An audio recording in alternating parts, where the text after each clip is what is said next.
𝗦𝗵cie𝘄. Jason's been putting a lot of content up there. I particularly enjoyed this weekend Behind the Block Party with Stephanie, Ronnie's girlfriend, complete with pictures of Ronnie in the block party. Oh, yeah? That's a feature on 𝗦𝗵cie𝘄.com. All right, good night, everybody. .com. Then there's like Ronnie's poem from Richie's wedding is up there, Walt Whitless. And really, we should have. Did we ever get a handwriting analysis? Because we did. I think. We did, because his handwriting is outrageous. Gary, what was the outcome? We're working on it. We have a guy, and we're working on getting him in. Yeah, wait till he comes in, because what this guy had to say was really disturbing. Well, that handwriting is disturbing. You know, I say you can tell a lot about a person by the way they write. Yeah, take a look at Ronnie's handwriting on 𝗦𝗵cie𝘄.com right now, and you tell me if it doesn't look like the letter a kidnapper writes to the family. I told you when I hired Ronnie. Ronnie writes like a kidnapper. Oh, I said, yeah. I said, Ronnie, I get this. Ronnie had driven me to Hartford. He wasn't I didn't have a regular driver. You know, back in those days, no one was looking to drive me, and nor was any radio company willing to pay me to do that. Anyway, he gave me a ride to Hartford. I was doing a TV show. Look at that fucking handwriting.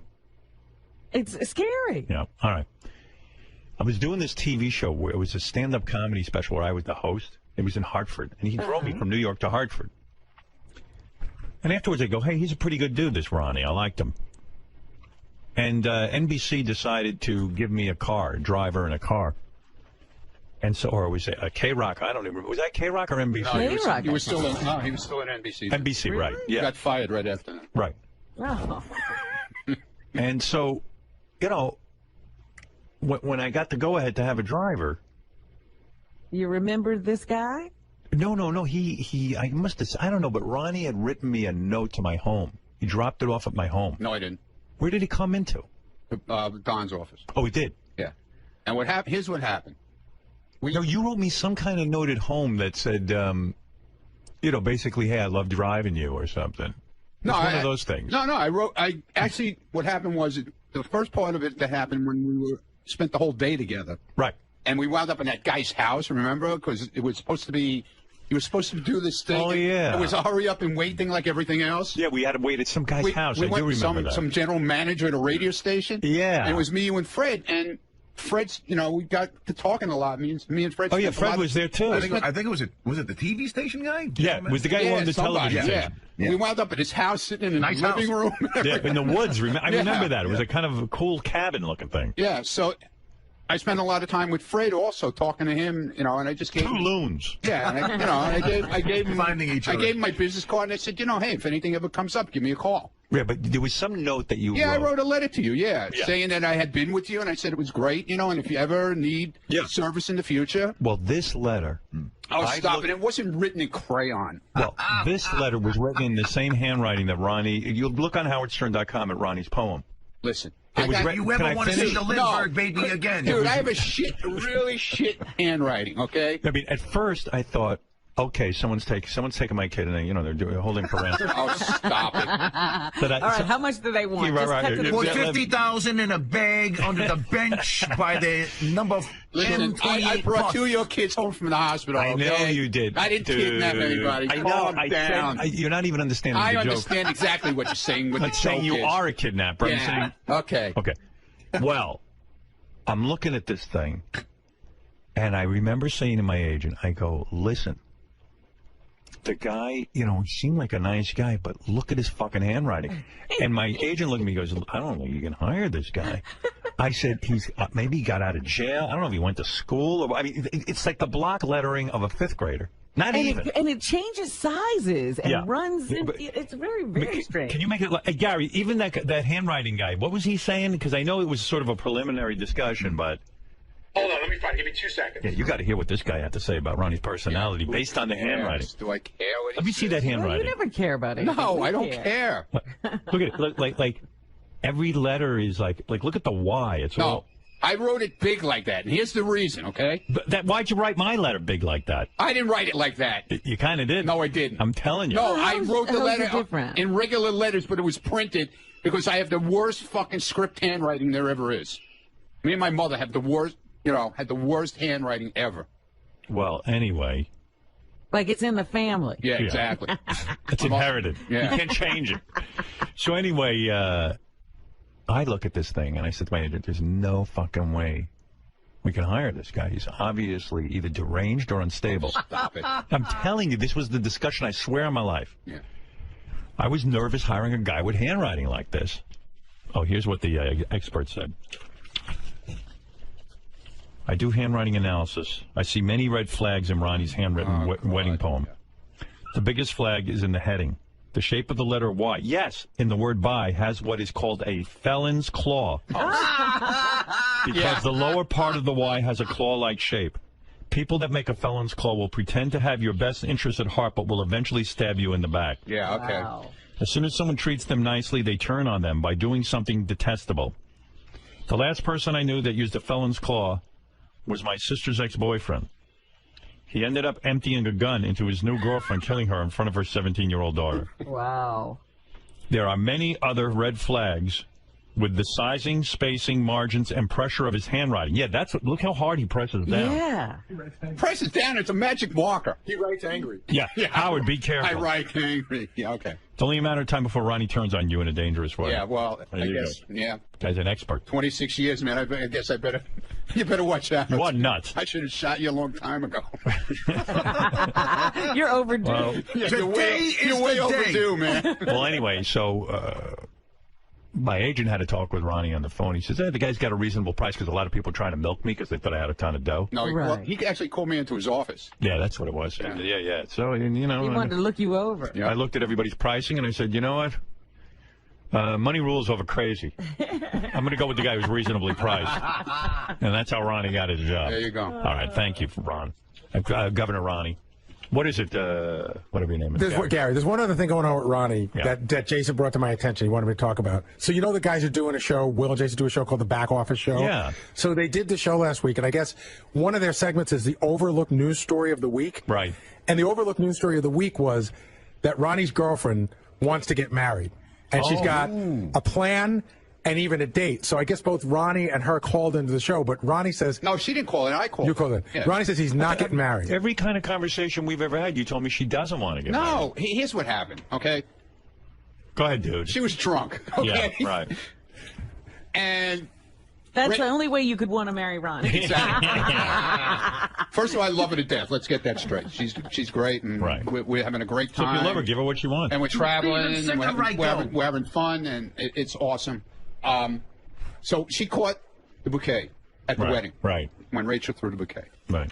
So, of course, Lieberman goes over to interview her after she catches the bouquet, but he's so drunk, he can't even... That's when J.D. had to take Had to over do the interview, yeah. Okay. So she said she was planning this big party in May, this coming May. Right. And that's for her birthday. Right. So I'm helping her do it. But it's not a wedding, it's her birthday party. Yeah.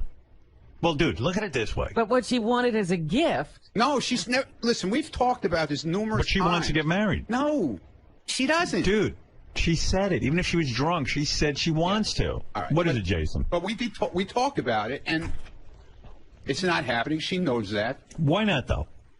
Because I'm not ready for anything like that. I don't know. Maybe When are you going to be ready? never. Dude, you don't have that many years left. Listen, I know. Whatever. That's what I keep trying to tell Yeah, her. but why not marry her just I to keep trying protect to her? tell her that. But what about to protect her financially? In other words, so that she feels like she's your Well, wife and she can, Well, you know. I could do that anyway without getting married. Yeah? How do you do that? With a will. Yeah, but you know that shit's... Well, no, who's going to contest your will? You got to write it in My crayon. millions of dollars. Not millions, but also like if there's any sort of benefit or any kind of like your home or something, you know, then it would be guaranteed to But her. even in the case that, God forbid, Ronnie gets sick, Right. she couldn't go visit him in intensive care.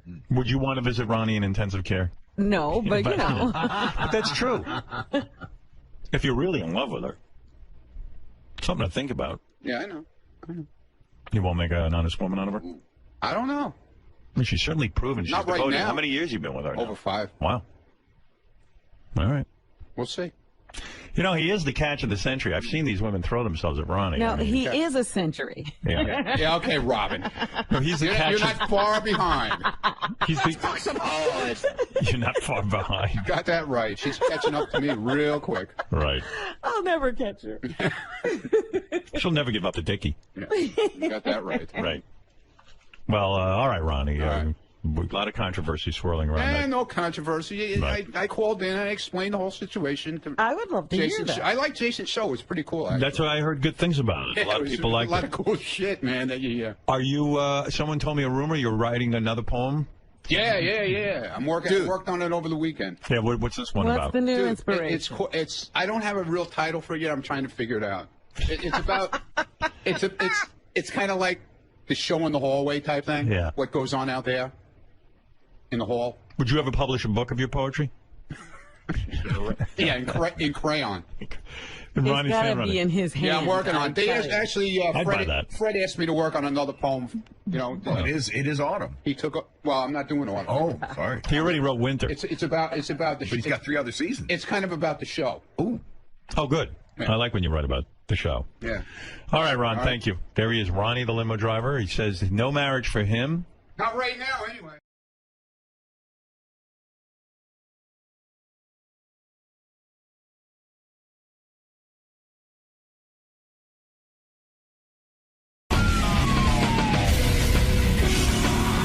John, go ahead. John from Chicago. Hey there. Happy New Year to everybody. Same to you. I thought you guys would like to know, I was at the 𝗦𝗲𝗿𝗍 on Saturday, you know, the outdoor bar there, Howard? Sure. And it was a beautiful day. I was there with my girlfriend. We were drinking mojitos, and we see this guy walking toward the little eating area right by the bar. I know it well. He was with a black gentleman that was about his same height, but nowhere near as wide. And it ends up being Artie. Yeah, So, he was there. We're huge friends of the show, and love the show. And we were so happy to see Artie. We went to. It couldn't be Artie. He was in rehab. He called me that very day and told me he was booked in rehab, intensive therapy. Well, he was in one of those white robes that you wear at a resort. So, Yeah. But I imagine that you He also just wear escaped. that in rehab. He was in a straitjacket when we spotted him at the. Was he drinking? The interesting thing was, it looked like he and this black gentleman that he was with were headed straight for a table right by us. And now, we had had a few drinks, so we weren't thinking of his current problems. So we were going to send him a drink. Not bothered. I know that celebrities don't ever like to be bothered, but maybe just thank him with the drink and just give him a quick cheers or something. Yeah, not a good idea. Well, now I realize that. But anyway, he came to the open table, beautiful view, you know it well. And then something happened where he just got really scared, and before he sat down, he turned around and ran right back to where he came from. And so I don't know what happened. Wait, the real Artie is on the phone. The real Artie. All right. Artie. Howard, what's up, man? Hey, man. This is really Artie. I don't know. It could be tape. Lying. It's probably not. How you want me to give out your address in the Hamptons? No. How about saying today's date? Today's date is January the 5th. That's Artie, All everybody. right, so you're really talking to us. Hey, Yeah. man. What's happening? Listen. I had a call because I'm getting 2 million calls that I was out on a boat with Ross. No. Ross said you weren't on the boat, but you were at the 𝗦𝗍𝗿𝗍 in Miami when you called me and told me you were in rehab. Listen. First of all, How was the pool? I went through 8 days of the biggest fucking hell of my life. Yeah.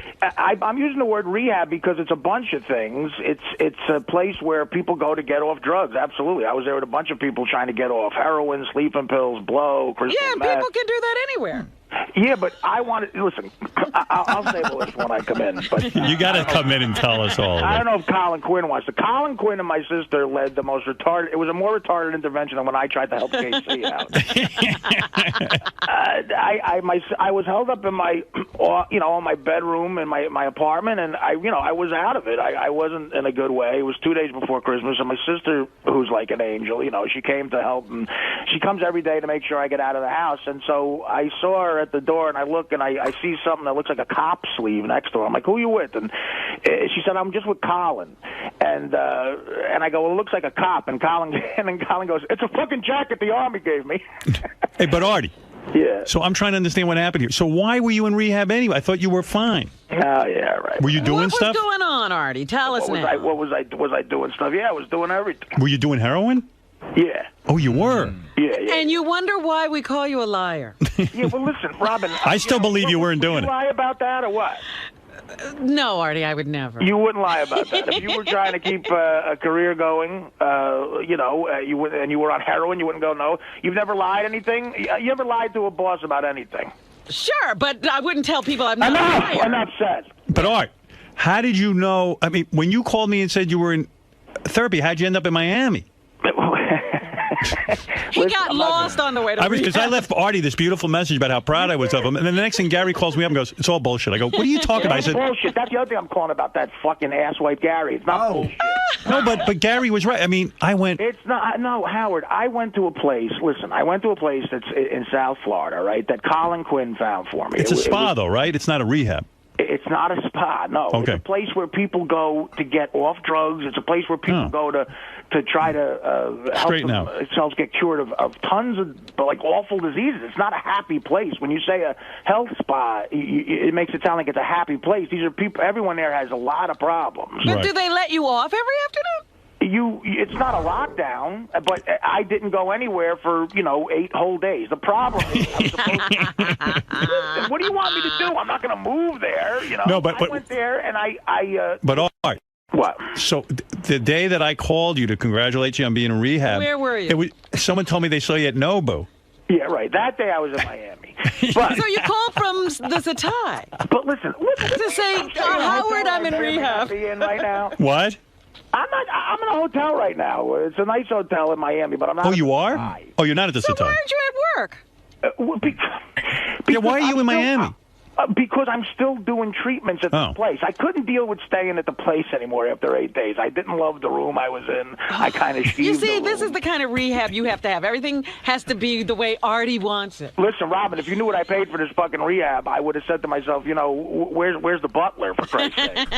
So when you went I dropped a lot of money going here. My sister came down for 4 days just to make sure I didn't go anywhere. So but isn't Miami far from the rehab? It's like 75 miles. It's about an hour. An hour. Yeah. So for 3 days, I've been commuting back and forth. But I would rather do this than stay there at night. I've been dealing with a psychotherapist there. I saw a psychotherapist 4 times. It's intense shit. I've got stuff I can relate to Robin with now because I've had 3 colonics. I've had wheatgrass implants and all. Did shit come out? Did they make you watch what comes out of your ass? Yeah, I did. I saw it. What came out? They positioned that mirror for you. It looked like. Do you like it? No, it's gross, but it's so they really convince you that it's necessary for your health. Like while this woman is shoving a tube in my ass, she's going, "Do you know Elvis had an 80-pound colon when he died?" I'm like, no. And, did you really lose 20 pounds? Yeah, I lost 20 pounds. Well, here's what happened. As soon as you get there, they take blood work on you. So I was scared to death of that. That's why I've never gone to the doctor. I'm scared to death of blood work because of my liver. Mm-hmm. So they took blood work because my sister insisted. So I was like, fuck it, all right, I'll just see what's going to... I thought they were going to say, look, you got 3 weeks to live, So what did they find? They found that I have insanely high cholesterol, which I sort of figured. I have a way higher blood pressure than I normally do, which I figured. But the only positive news sort of was there's 6 liver enzymes.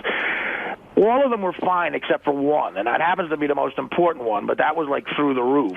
And they said, look, the good news is it's reversible, but you have to do something immediate. So they put me on these treatments where this wheatgrass stuff, when they put wheatgrass up your ass. Now that's got to be worse than coffee. Well, it is, but Robin, I have a lot to teach you. Coffee is acidic. This is all alkaline. What you're doing is killing yourself. This is a lawn. They put a whole lawn up Artie's ass. They put a lawn up my ass. That's right. He got it. Now, and you know what? It's a Jamaican woman doing it. So Jamaicans are fucking obsessed with grass, smoking it, putting it up my ass. But Artie. And so it goes to the liver in 7 seconds. So now what it does, they said, look, we're going to give you one of these in the morning, one of these at night. So that combined with not drinking or doing any drugs anymore, your liver is going to start to feel like it's going to jump out of your body. But that's good because poisons are being released from it. So I was like, whatever. So they do those extreme treatments for 2 days. And I thought I was going to have to go to the hospital because they were right. My liver felt like it was going to just jump out of my gut. I said, guys, you might have missed something in the blood work because I think I'm ready to die. And they said, no, it'll go away in 10 minutes because all the poisons are going. And then in 3 days, I never felt better in 20 years. I had this clarity about me that I just never had before. And I started, like usually when I go through 3 years of shit, if I try to get back to being healthy, I get on the treadmill. And this is the most depressing part. I can't get by 3 minutes on the fucking thing. Right. After 4 days of living like that with those wheatgrass things, my first attempt on the treadmill, I did 1.5 miles in 15 minutes, which for me is insane the first time. So now I'm up to every day in the last 5 days, I've done 20 minutes and 2 miles, that usually takes me 1.5 months to get to. So you're not laughing at me anymore, is what you call to say. Well, He'll still laugh at you. How is your bleeding ulcer? Well, that was something else they had to address. They said, you don't have a bleeding ulcer, you have... They use that word... I guess they agree with the Sarno thing because they said, listen, you have what a doctor would call insane... what is it? The B feedback, the... Biofeedback? That you're all stressed acid out. Reflux? Well, yeah, acid reflux. That's the word they use. Yeah, that's something Sarno talks about. People laugh about that, but they said, look, the psychotherapist is going to get into that with you. And they go, usually, this place isn't going to give you any medication for that, which is, I said, okay, but now, especially with this Travolta Scientology shit going on right now, I was like, you sure I don't need any medicine, you know? Right. They said, no, you're going to feel better, and a lot of it is psychological. So I said, okay, because I did still have the pain in my stomach. After 4 days of that, and after talking to this therapist a few days, that pain is completely gone in my gut. Now, you said to me on the phone that you left a message saying you think you're cured of all heroin. You're done with heroin. What I said is, I said this to you, Howard, too, right. on the phone. Is that what you're talking about? That's what I'm talking about. Yeah, well, what happened was I let myself detox for a full, like when you let yourself go through withdrawals, the experience I've had, that fourth day is the worst, man. It's like that's when you better have someone to like tackle you before you get to the door, because that's when you go through the worst hell. But if you can get through that to the fifth morning, it's usually not bad. And I hate to say it, I've never really done that with myself for like the last 3 months. I got to a seventh day, but on this program, and the withdrawals weren't even as intense. And you know what? I just feel like a new person. That's what he said to me on the phone. Then I got worried about you because then I heard you were in Miami, and I said that can't be. I said to Gary, he's in rehab. He's drinking to celebrate his. Right. I'm not. I haven't. I swear. I don't know. Listen, guys. I am Howard, and I'm telling you this right now. I've been clean for 2 weeks, and we say this as a joke. When I come back to the show, I will totally submit because you don't have to submit, but you never have to lie to me about anything. To yourself. I know, Howard. I don't. You know what I said to somebody? Somebody said to me they wanted me. I knew that this intervention was coming up because someone had approached me to be in an intervention with Artie. Right. And I said no because, first of all, I never heard of this guy before. And I said it's like if Marianne from Brooklyn called me and said let's have an intervention with Artie. Right. And I said, well, wait a second, I'll go do my own intervention. But I said, my problem with Artie is that I don't have a problem with Artie. Artie comes in, he does his work, he's really talented, he does everything well. If he's fucking up elsewhere. Yeah, I said, if he's fucking up, I'd go to his intervention and say, I don't have a problem with him. Yeah, so you don't have to go away from me. Yeah, I mean, you don't have to, you never even have to lie to me because as long as you're doing your job, I'm okay. I mean, I would, like I said in my message, I'd encourage you to get help anytime, and if you need time to get better, then that's time you need to do. But I just have to point out one other thing, which is what I was saying all along. Artie kept saying he was going to the doctor. You know, he had these insane doctor's appointments at 4 o'clock in the morning. Yeah. And I told you it wasn't true. Hey, by the way, Artie, your therapist in Manhattan just called. He's so proud of you. Listen, first of all, I just want to say, I will submit to random drug tests. Just let me know when they're going to be. No. But also, this therapist... Wait, some people have some questions. This therapist works with me about stuff. It's a Mid-Eastern guy. It's right out of like one of that clip that Fred plays, like, you know. Hello. Yeah, that's exactly the what it sounds like. And that accent is incredibly relaxing. And he deals with, he goes, picture yourself in a world that doesn't exist, an unforeseeable world where you don't do drugs. people are smiling at you and they love you, and you know, so he deals with stuff that's like a year down the road. He's like, pretend you've gotten through this hell. And sounds very new agey. That's a guided meditation, Artie. Yes. Yeah. Okay. Exactly. And I guess that's what they. So you're not in intensive That's not a therapy. therapist. You're in intensive guided meditation. I don't know what that. The guy calls himself a therapist, Howard. I don't know. Oh, All right, wait. So does the colonic therapist. All right, here is, let's let a couple of people ask you a question. Then, of course, you'll be in on Wednesday to answer their questions, Art, but people are dying to get to you. Rick, go ahead. Hey, Artie, have we forgotten that you just, when asked, you swore on your father's grave that you were not doing dope? I'm a big fan, but come on. Yeah, my father was an atheist, and so am I. He doesn't give a shit. So you are right. When you said that on the air, you were, in fact, not telling the truth, but you don't feel that disgraced your dad in any way because you don't believe in any of that stuff. Look, my father was a counterfeiter. Come on.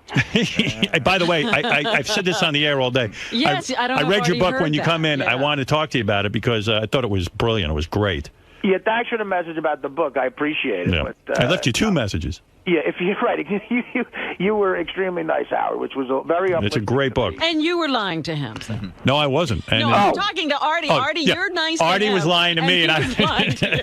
No, but listen, I don't feel Howard is a boss. He doesn't give off that vibe. He's more of a, it's like it's just I'm a friend. Yeah, but at the same time, you guys got to understand, if the night before you go into a job that you have to be at 6 a.m., you're doing heroin, you may not It's just true. be that You know what? upfront I don't about it. want to know. Right, I mean, so... But when I people bring it told up- you the lies he would tell were getting more and more outrageous. You didn't believe he was at the doctor at 4 in the morning? I did. Artie, I believed you were at the doctor at 4 in the morning. Well, I was talking to a guy who legally can write a doctor's Right, note. a lot of drug guys call themselves doc. No, he was a guy who the port introduced. Put it this way, if you had a bullet in you, he could get it out of you without the doctors knowing. All right, Mel, you're on the air. Hey, what's up, Artie? Hey, man. You're funny, man. You got some great bullshit. Thanks, buddy. What's the number to this commuting rehab? It's not in Miami. It's not in Miami. It's in. You know what? The name of the place is 𝗵𝗵, which is. Kidding. Oh my God, I know that place. You know about that? Is it a spa, Robin? It's a wellness center. I don't know that it qualifies as a drug rehab.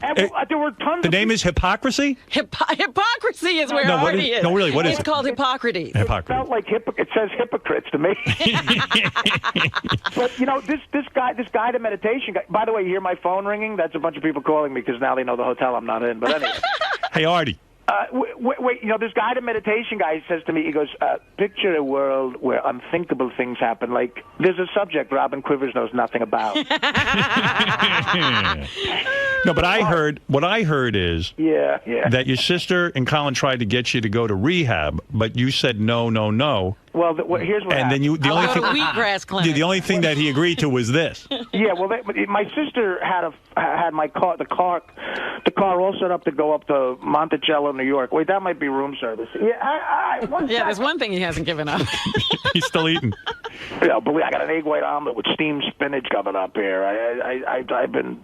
Wow. Another good line. Hey, listen, you want to interview the waiter? All right, but why couldn't you do that in New York, man? You could have been on the show and then. I'm going to try to do it in New York. That's the point. I'm trying to do it in New York. All right. Well, you can't leave the guy who tells you to envision a world where you don't do drugs. Right. Yeah, no, he did. He told me that, though. The website calls Artie's Rehab Center a health institute. I'm That's looking what at I'm saying. It's a wellness center. Yeah, but all right. Hey, it's helping him. And really But he feels good. ill people go there. I know that for a Right. fact. So he's doing well. Really ill. You know what? My roommate, well, I wouldn't let myself have a roommate, but the person who would have been my roommate was a 4th stage of lung cancer. Yeah. You know, and the people who I met in Another these. story. In these is this my cousin on the phone? Yeah, what is going on here? Yeah. And people were there to get off crystal meth, to get off blow, to get off heroin, all sorts of opiate addictions. I mean, what do you want me to tell you? Let me ask you something, Artie, because somebody said that they sent 2 people with you to Miami. No, what it was is that I guess his sister said to 2 guys who were going there, "Can you keep an eye on Artie?" The next thing we know, Artie's dragging them off to Miami. Wait, how did you find out? How'd you find out about all this shit? Oh, I find out everything. I know you do. Yeah. So you took 2 He's other already- people out of the Yeah, place. he's already corrupted 2 people and brought them out to Miami. 2 people. I met this one guy who's like a billionaire, and he says to me after 5 days in that place, he goes, "I got a car." I said, "You have a car?" And They made a was break. right around the corner from the wellness center. The guy's got to move. Spearmint Rhino. The Howard Spearman Rhino is walkable from the wellness center. Oh, no. Did you go over? The two kids did, and they almost got me to go. And I said, you know what? I can't do that. I can't. If I go there and someone recognizes me, forget about it. I'll end up getting coffee for Elvis Duran. Oh, that's so funny. When are you coming back? Are you on Wednesday's show? Yeah, I'll definitely be on Wednesday's show. I got to hear these stories. Well, now you made me feel guilty. I'm going to blow off this other thing. No. No, You do whatever your you thing. need to do. It's okay. Don't worry about it. But I know. Look, I apologize to Gary. I heard he said it was bullshit. I know why he would think it's bullshit, but I swear to you, I did a really strict health regimen. What are you swearing on? There's nothing to swear on. Could you swear on something? You don't believe in anything. I didn't know you were back on heroin. Listen, I see this girl every once in a while who's not the best influence, put it that way, Right. and every once in a while she's around, you know. And, I know that girl. Yeah, you do? Yeah. How do you know her? Met her at Artie's. All right. Oh, you know what? Robin didn't meet her. You see, I know what's going on. All right, well... So what are you going to do now? Are you going to be now thin, healthy Artie? Like, are you going to... Well, I'm going to try to get way thinner. I mean, you know, look, I weighed myself when I left for the place, I weighed 301 pounds. It was terrible. And when they re-weighed me again a few days later, I was down at 287, and then I got to 280. I haven't weighed myself in a little bit. Look, I want to get thin. I shaved for the first time in fucking 3 years, it feels like. I of course, getting thin is part of this, but just keeping this clarity that I have off of dope, What do you see when you're so clear? Yeah, I feel great. Hang on a second. Come in! It's like a three-ring circle. What's going on? Well, you guys are there announcing what hotel I'm at. I did not announce what hotel you're at. Who knew you were at a hotel? I thought you were at a wellness center. I was in a wellness center that got to be...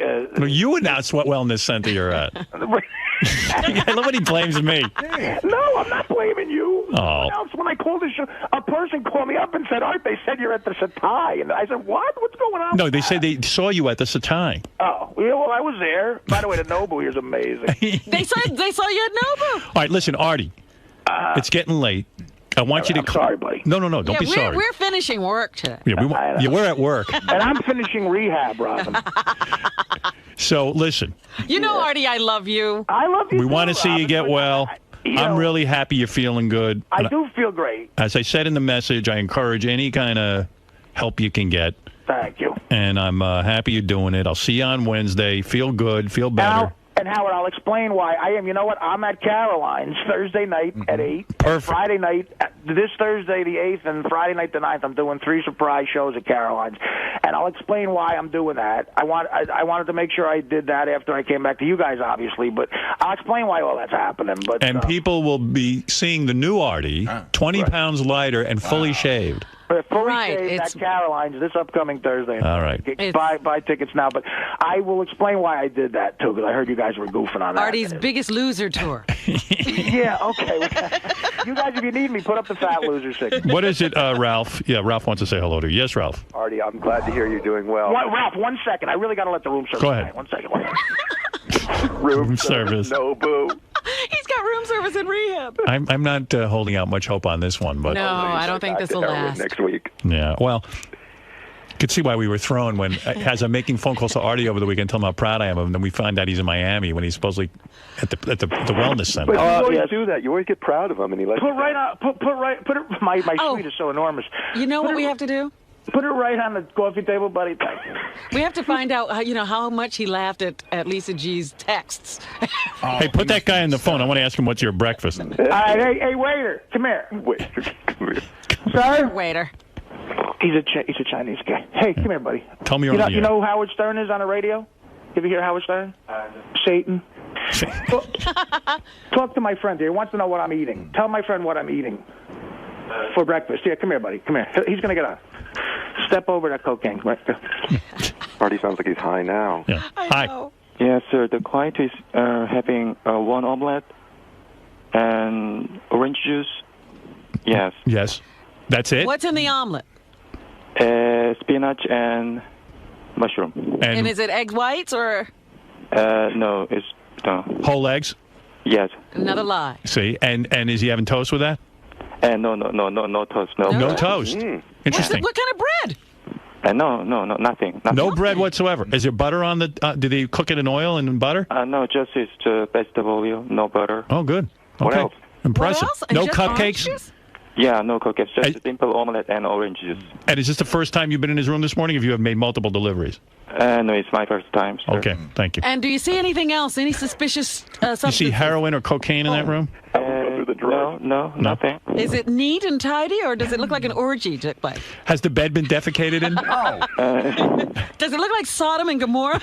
Actually, I don't understand what you said. I'm saying, does it look as if there's any human excrement in the bed? Yeah. There is, No, okay. nothing. Thank you very much, sir. I appreciate it. Thank you very much. Right, bye-bye. Yeah. Thank you, buddy. Sorry. Guy says there's no excrement in the bed. Oh, God. I know what you... But, hey, dude, that double sawbuck is for you right there. Thank you. Nice. Go ahead. Hey, Artie, so if you're like... Go ahead, Ralph. I'm sorry. If you're like in rehab... No, this is great. Well, if you're in rehab... I'm not in rehab right now. I'm at a hotel. He's taking a break from eight horrible days in rehab. He goes to rehab later today. Howard, I want to see you. Howard, I want to see you last 4 seconds at this place. All right, but Artie, how can you take off because you didn't like the room? No, because I tell you what, I promised them, look, guys, I'll stay here for a week, but I got to get out of the room. I skeeved the rugs, I skeeved everything, and there was no water pressure. And but I promised I'd stay there. New Year's Eve, I was so tired from all the wheat grass up my ass. I went to bed at 8 o'clock. I woke up the next day. It was 2009. I could care less about it. They were having an all-vegan band playing. I swear to God. An all-vegan band? Who cares what the band is eating? I said, yeah, what do I give a fuck if the drummer's a vegan? And Artie, we'll see you on Wednesday. Yeah, all right, buddy. We'll straighten this all out. That's enough time? Yeah. Yeah, it's enough. He already feels better. I mean, what more is he going to do there? Yeah, I mean, what do you want me to move here? First of all, Miami, it's beautiful here for a few days, but it's such a scene down here, it's become corny. What a joke. Oh, yeah, it sounds miserable. Yeah. And you know what? For a few days, it's all right, Ralph, but the people here are just, it's like... But Art, you don't have to be in Miami. You could go back where the rehab is. Yeah. Well, that's even worse. Yeah. But the place Hippocrates is amazing. If you got a drug problem or if you're... if you can deal with low water pressure. No, if you really want to get off drugs, go to a drug rehab center. No, Ralph, if you can deal with low water pressure. You're not happy with... Look at this on the website. Hippocrates Tropical Rainfall Therapy. Right. Yeah, that's what Artie's getting. That's a different place. Is that by Spearmint Rhino? Tropical Rainfall Therapy. Yeah. You know who's on the front page of the website for this place? Who? William Shatner. Yes, that's right. They love Shatner, and who's the other guy they love? They want Robin down there big time. Yeah, I've been planning to go down there, but I don't have nearly the problems that seem. Well, I hope you have 15 G's. Hey, Art, so I'll see you on Wednesday. You feel better. I hope this is successful for you. So far, so good. I do. You'll see. I got to look better than I did before. Right. That's not hard to do. All right, and I have a lot more to tell. I want to discuss more about the book. I have questions for you. I'm going to explain to you why Orlando Jones doesn't want to speak to you. You will? Yeah, I've got it all figured out. Well, you know what? He actually tried calling me, so you might be wrong. But all right. But you know what? I'm dying to hear all your opinions about that. I want to talk about the book, and then I even want to go through my whole chronology of like getting the phone call from you, and then me calling you to congratulate you, and then finding out you're in Miami. Well, whatever. Why didn't you go on the boat, Artie? Because, you know what? And I swear to God, you get Ross in here. I didn't go on the boat for 2 days because I had appointments at rehab. I had to go to a meeting. No, that's what he said. Ross looking tan. Yeah, look at you. I don't want to betray the guy. You're not betraying him. I got word, so you're not betraying He never anybody. came on the boat. Never saw him on the boat. Oh, you didn't? No. Did you see him in Miami? We tried, but he was going back and forth. Oh, so he for his was sessions. in Miami? Yes. Yeah. Back and forth for his sessions. Those were spa treatments. No. He called me and told me he was in intensive rehab. Then we found out he went to a spa. I don't know what you call it, but then we heard he checked into in Miami into the Satai. I think just to sleep. Honestly, I swear to you. But why would you leave rehab if you're in rehab? I don't know. Maybe the beds were nicer. I don't know. But he was honestly. But he wasn't with you on a yacht. No. Was he with you on the yacht? Or I swear to you, no. We tried to hook up, but the time frame didn't work because he had to go back. He had like early afternoons off, so he'd go back and forth. I swear to you. No. All right. Afternoons off from rehab. A lunch break. Rehab, it was a spa. But I'm just saying, if it was rehab, I just haven't heard of rehab like this. When I did speak to him, he said he lost 15 to 20 pounds. He felt the best. You never saw him? No, because he was going back but and Palm forth. Beach and Miami are 75 miles apart. All right, you drive. So, if you're in rehab, they don't let you out to go to Miami to party. I don't think you know. What? Let about to go to Nobu. He has to eat. Okay, and it's thanks. fish. I'm sure he had the sashimi and not the sushi. All right, thanks, Ross. All right. I didn't blow off anything at the rehab to go on a boat. I blew off the boat to go to the rehab. Yeah, Artie had the raindrop therapy. He had a raindrop therapy. I had to talk to Dean. I had to talk to 𝗦𝗵cie𝘄𝗿𝗱 and get wheatgrass up my ass. All right, Art, feel good, man, and hurry back. All right, guys. All right, later. Bye. The ongoing saga of Artie. He just called in. Does this change your opinion at all? I mean, he sounded like he was doing pretty well. He's doing great. He's doing great. And, he says he's been clean for 2 weeks, and, we have to believe him. We have to take him at his word. But he does sound great. He sounds like he lost some weight. It's, I defend myself. I mean, maybe when I said it was all bullshit, I overreacted, but I defend myself that Artie is not in rehab. But I think in Artie's mind, he thinks he is. Do you know what I mean? Like, I think that this is the best version of rehab that he thinks he's in. Yeah. I mean, he said up front, they wanted him to go to a place in 𝗦𝗁𝗲, which was a real rehab, but he said he wouldn't go. So this is what he would agree to. But it's a high-end spa detox that people with drug problems go to. But what I get out of it is Artie, I definitely believe, is detoxified, but I don't know that he's addressed any of the issues of why he takes drugs, and that's what the other rehab I had hoped would do for him. Now, were you surprised when he said that? I'm surprised by nothing, by the way. Well, he said he was doing heroin recently. I'm not surprised. Really? No, we all knew. We sort of had a feeling something was up. One of the guys in the office was saying, if this was 3 years ago, we'd have gone, oh my God, it would have been like earth-shattering news, and we were all like, yeah, all right, he's doing it again. I think if you go back, I said he was using. I don't know what, but he was using. You seem to be the only person. No, well, you know what? That's why drug users lie, because if they're consistently lying, even though their lies are ridiculous, people want to believe. You want to believe your friends are telling you the truth. Now, do you think his colonics are helping him at all? Sure, they are. Actually, they really are helping him, but not with his drug problem. Is that maybe a stepping stone towards... Only if, again, I told you earlier, this is another one of Artie's attempts not to get treatment. What's on your mind, my friend? So, Fred, yes? When everyone was wondering if Artie was on drugs, you recently have been saying you thought he might have been boozing. I definitely thought he was boozing. I never want to imagine the worst to somebody when they're going through a tough time. Does it shock you that he was doing heroin recently? No, and no. And I'll tell you why it doesn't shock me. This was something I tried to get into before the holiday break. And I was telling everybody, I said, did you read Artie's book? Did you read Artie's book? I mean, that's when I knew, like, the guy was in trouble. I go, I don't think I'm hallucinating here. I think the guy is, like, a ticking time bomb. And I worry about the guy. I guess you can't worry too much because Artie's going to do what Artie's going to do.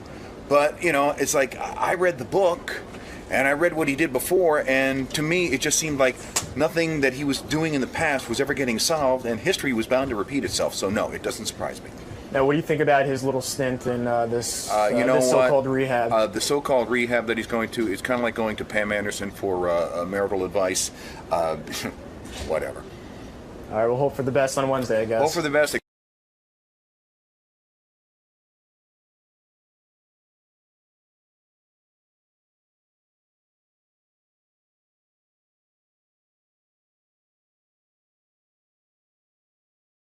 I mentioned Gary went out to the Adult Video News Awards, the AVNs, that's the porno stars. He was out there. He was in Vegas for some sort of trade show, the electronic trade show where they show all the new gadgets. Electronics, yeah. Consumer electronics trade show. I wonder if Gary saw anything cool. You see anything cool at the electronics trade show? I'll tell you what, you got heavier out there. No, I didn't. Yeah. How can he get heavier over the I'm actually lighter. Guarantee you put on weight. I guarantee I didn't. I know. That shirt used to fit you a lot better. First of all, I can see your whole belly. You can't say the shirt fit me a lot better because it's the first day I've ever worn it. And so maybe it's a little tight. I don't know. But I'm terrible on you. Oh, fuck off. No, I'm sorry. It looks like a maternity. Old fuck. No, it looks like maternity. Robin, look. Look at his belly. You can see it right. I mean, he got heavier. Gary's been a little. I've been the same. You got heavier. I've been the same size for 5. I'm just saying. I've been the same size for 5 months. What do you think? I got heavier since I was 23. Well, what do you weigh? I weigh about 219. But you weigh more. I can't weigh more than 220. You just said you weighed 219. A pound? You think I look a pound heavier in the shirt? I don't know, but whatever you think your weight is, it's got to be up there. It's got to be over whatever it is. I'm telling you that what I weighed. Like can I get a word in? Yeah. What you do is get a word. What I weighed for the last month, every morning when I get up, is I actually weighed that much this morning. So I'm just saying that maybe I look fat, but I didn't put weight on in Vegas. Maybe that shirt's too small. Maybe it is. Yeah. Maybe it's not. You don't see that he looks heavy? I've seen that he looked heavy for a while. I didn't notice today he was heavier. He is doing the fat guy thing of he keeps adjusting. Yeah. No, the shirt's a little tight. Well, that's what I mean. That's what happens when something's tight. Yeah. The shirt. Artie would know. Artie weighs 20 pounds. Shirts tight. Shirts. I know, Gary. That's what I'm saying. I do know. You're doing that thing where you adjust. Why are you getting defensive? Robin accuses me of not saying anything when she gets heavy. I'm trying to help you. You got heavy. Oh, I love it when you help me. Oh, you do? I thought you were taking offense. You are my Dr. Drew. All right. Hey. Get on a scale. Let's see. What do you weigh? Let's see. 220. Let's say 220. Let me see. You say it's over? I don't know. I don't know what he normally weighs, so it might be 220. In other words, that would do me no good. 221. I saw you. I mean, he's right. He's right. You can't fault him for that. How tall are you? 7'3". No, come on. How tall are you? 5'9". 5'9"? Yeah. That's a lot of weight to be carrying. Yeah. Yeah. You're heavy. What do you eat? What's going on? What am I eating? A piece of cake, a couple of M&Ms. Had a lot of. I went to a steakhouse this weekend. Yeah. I went to Nines at the Palm Hotel. I get reports. It's one of the best steakhouses in the world. I get reports on you during the show that you're eating out of control. Like a madman. Yeah, no doubt. M&Ms. I don't even shut chips. the door anymore. No, I don't eat chips. Gary's life must be very stressful with all he has going on, kids, everything. And look, he's eating something. Still smoking? No, try not to. True. You're not smoking? I'm not smoking. Really? Yeah, I'm not. How long you been without a cigarette? I don't know. I went to see the hypnotist. I guess. A year. I think this February will be 2 years. Is that right? That worked? Yeah. You haven't had a cigarette in 2 years? Yeah. You haven't had a cigarette in 2 years? I have had a cigarette 2 years, but dude, I don't. I bought a pack. I would say in 2 years, I've smoked the total of a pack and a half of cigarettes in 2 years. Wow. Well, that's little. That's nothing. No, you don't quit cold turkey, you'll be back. No, that's not true. No, it always gets worse. Cigarettes don't get better; they get worse. No, that's By not that true. I mean, no. I'm going to tell you what I mean. I know because you know, Dr. Drew. But I was a cigarette Dr. smoker. Howard. All right, so your experience is everything. I'm telling you about cigarettes. It never, ever goes less. I'm going to sit with Artie. It never goes less, genius. Yeah, don't you know his experience? Addiction always increases. Ask Artie. You don't go from using heroin and lightening up your heroin. You either start with heroin and it increases. Same with cigarettes. They do say that increase. about heroin. That's why, like Ray Charles and Miles Davis, they always said, they do it on their own. Otherwise, it'll come back. I mean, but I don't know. So what did you want to know? You wanted to know if I went up to the Consumer Electronics Show. Did you see anything cool? I saw Panasonic has a 150-inch television. Did you eat all the news department's candy? Oh. No. They're claiming you did. That is so not true. That's bullshit. The other guy all of their candy? Yeah, that's what they said. That's bullshit. That it really is. First of all, I haven't been in the news department in a month. The news department is claiming Gary ate all of their candy. How much candy do they have? A lot. No, it's just not true. I have not eaten. I went in there and got candy a month ago. I've taken some pieces. I did not eat all of their candy. All right, that's that was a fucking the word out and out lie. That's the word I got. And if Lisa G wants to come in and peddle her bullshit, let her come in. Let her come in. I did not eat all of their candy. I heard you did. That's all I'm just telling you what I heard. I'm telling you heard wrong. That's bad. How could it be bad if it's not true? And the news department's on a whole other floor. You just asked. They're not on You have to go down there to get the candy. But the two of you are so out of touch. They're down the hall. Oh, really? No. I get you visit so often. I don't mean on. You know what I mean. They're all the way across. No. You thought they were on another floor. You have no clue what goes on here. They used to be. I didn't know they moved back. No. They've been Robin. They've been in the same spot since day one. Why are you angry, dude? If you ate all their candy, you ate all their candy. I didn't eat all their Okay, candy. so you didn't have to go downstairs to eat their candy. I didn't eat all their candy. All right, so you walked out of here and into their area. No, but you said I had to go all the way downstairs. Lisa G used to hide her candy from Gary, and he'd find it. Yeah, why are you out here looking for candy? That's not true either. That's what I heard. That is not. It's in a bowl. I didn't look through her drawers or anything. I mean, her candy was in a bowl. So what would you walk down there? Would you walk down there under the premise that you had business down there, or would you just go to get the candy? Well, both. Yeah. All right. I had business of getting the candy. You could have taken care of the business over the phone. I haven't been there in a long time. She's got, and I did not eat all the candy. She had a bowl of candy, and I had some pieces, probably more than I should. But to say I ate all their candy is an out and out lie. You could say, why would they put it out if they don't want anyone to eat it? But he was getting exercise by going to get the candy. No, whatever. Al Rosenberg is on the phone. Yeah. Hey, how you doing, Howard? I got a phone call that Gary was taking some heat about the candies in Lisa G's dish. Yeah. I'm the one who ate them. Oh. You ate them? We come in there during the miserable. All right. Show, I left her a replacement last night. All right. Well, okay, Al. And also, I left her a note once accepting the blame for that. And but I did want to say, while she's there, would you mind filling them again, please? And I liked a peanut. I got pictures of Al from my wedding. Uh-huh. And Al's gotten quite heavy. I lost 85 pounds. Yeah, but I think you're putting back some weight, right? No. I'm 236 now. Are you? Yeah, I was going to say at the wedding he hit then down. Yeah. You looked heavy to me. Everybody looks heavy to you. No, you look heavy. You know, but Gary. everybody. I was right. You were over your goal weight. Yeah, I said I was 219. I was 221. We're genius. Is not what he was. Yeah, that wasn't my goal weight. I'm saying you're over even. Gary's goal weight was 275. You're over what you should be. You should probably No, weigh but about what should you weigh? 170? I should I should weigh 185, 180, 185. 85 is a weight that's pretty good for me. 185? Yeah. I think you should weigh. Of course you do. You're probably under. Of course 5'9". you think I should go to Auschwitz? No. I don't think you should go to Auschwitz. You think, but whatever anybody in the world, whatever you think they should weigh, whatever they think they should weigh, you're always 15 pounds lower. What do you weigh, No. Howard? What do I weigh? Yeah. Be honest. Why would I not be honest? I'm thinking of my weight. I weighed myself this morning. I weighed 194. Yeah, because I was going to say, Gary You're said too he should thin. be You're 10 too pounds thin. under you. Yeah. What? there you go. Gary, how much He's did you, so much taller. how much did you weigh after years ago when we had the first Bally's weight loss contest? At the end of that, what'd you weigh? When you were giving yourself the enema on the floor in Bally's gym? I'm trying to remember. I think it was 175, 174. You look And really looked good. And I'll tell you what. I don't respect people who have to lose weight just for money. Like, do it for your health. But don't respect me. Listen, I don't I'm a respect you whore at about all. that. I And agree. you put the weight right back on. I agree. Thank you, Al. You're welcome. Al's part of the Miserable Men Show. Thank you, Al. It's my man, Al Rosenberg. It's still embarrassing to me that on Bally's rapid weight loss program, I gained 2 pounds. Don't think it is. I was embarrassed for you. All right, so when are you going to play us those AVNs? We'll do that maybe tomorrow or Wednesday? Probably Wednesday. Okay. You know what I weighed at the end of that weight loss contest? I thought it sucked, too. I weighed 214. God, I would kill for that right now. But you know what's great about that? That was the contest where Artie tried really hard to not eat for a day and a half.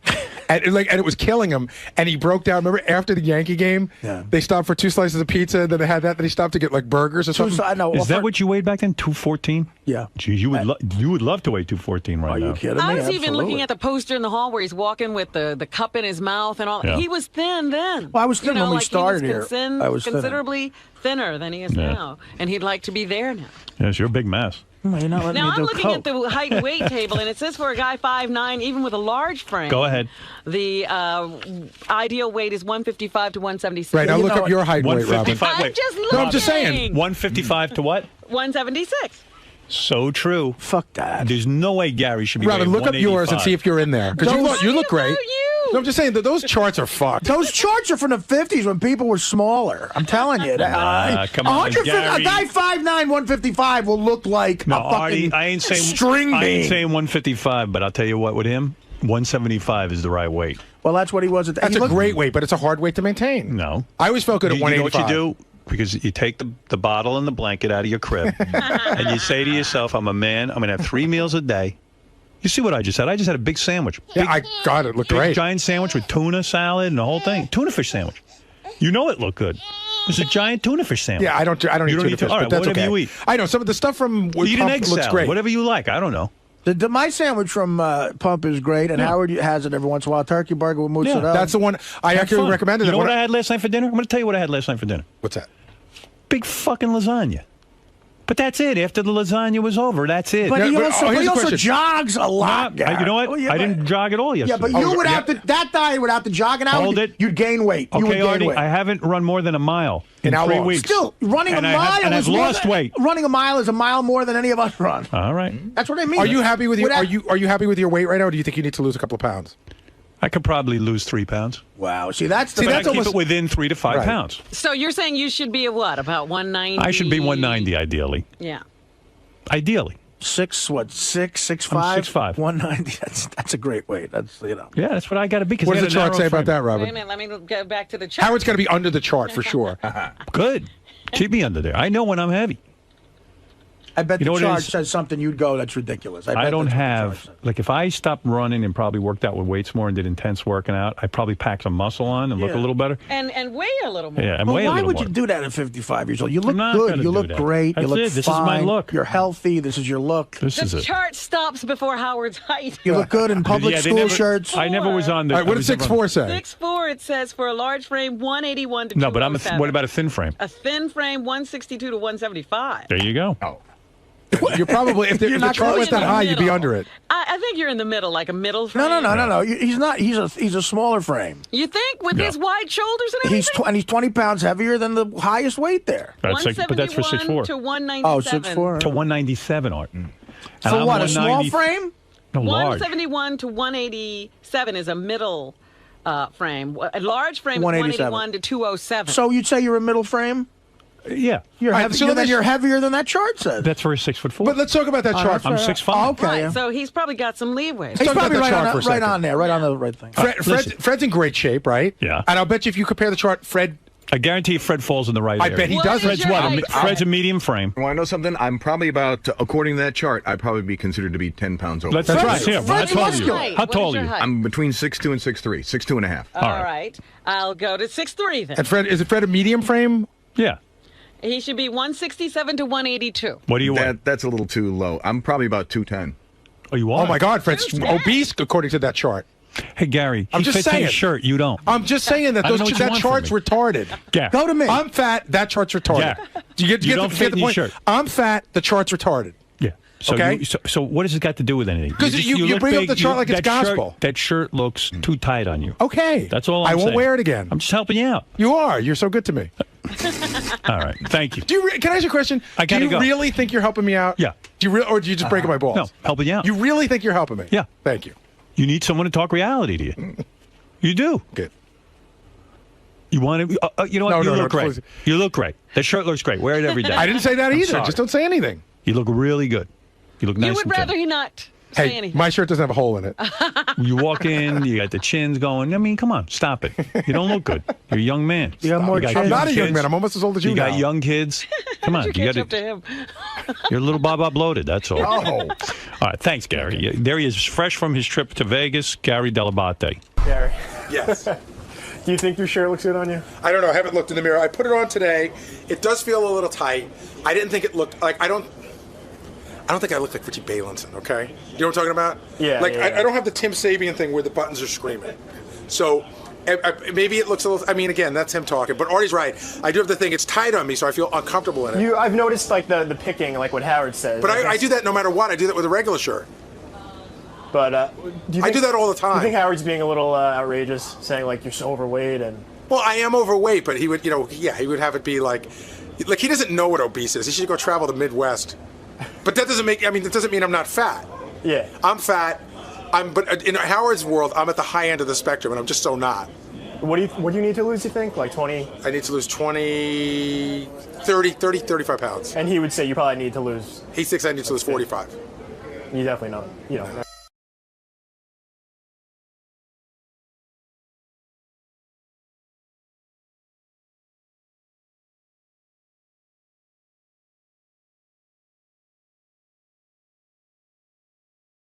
Morning. Morning. How you doing, man?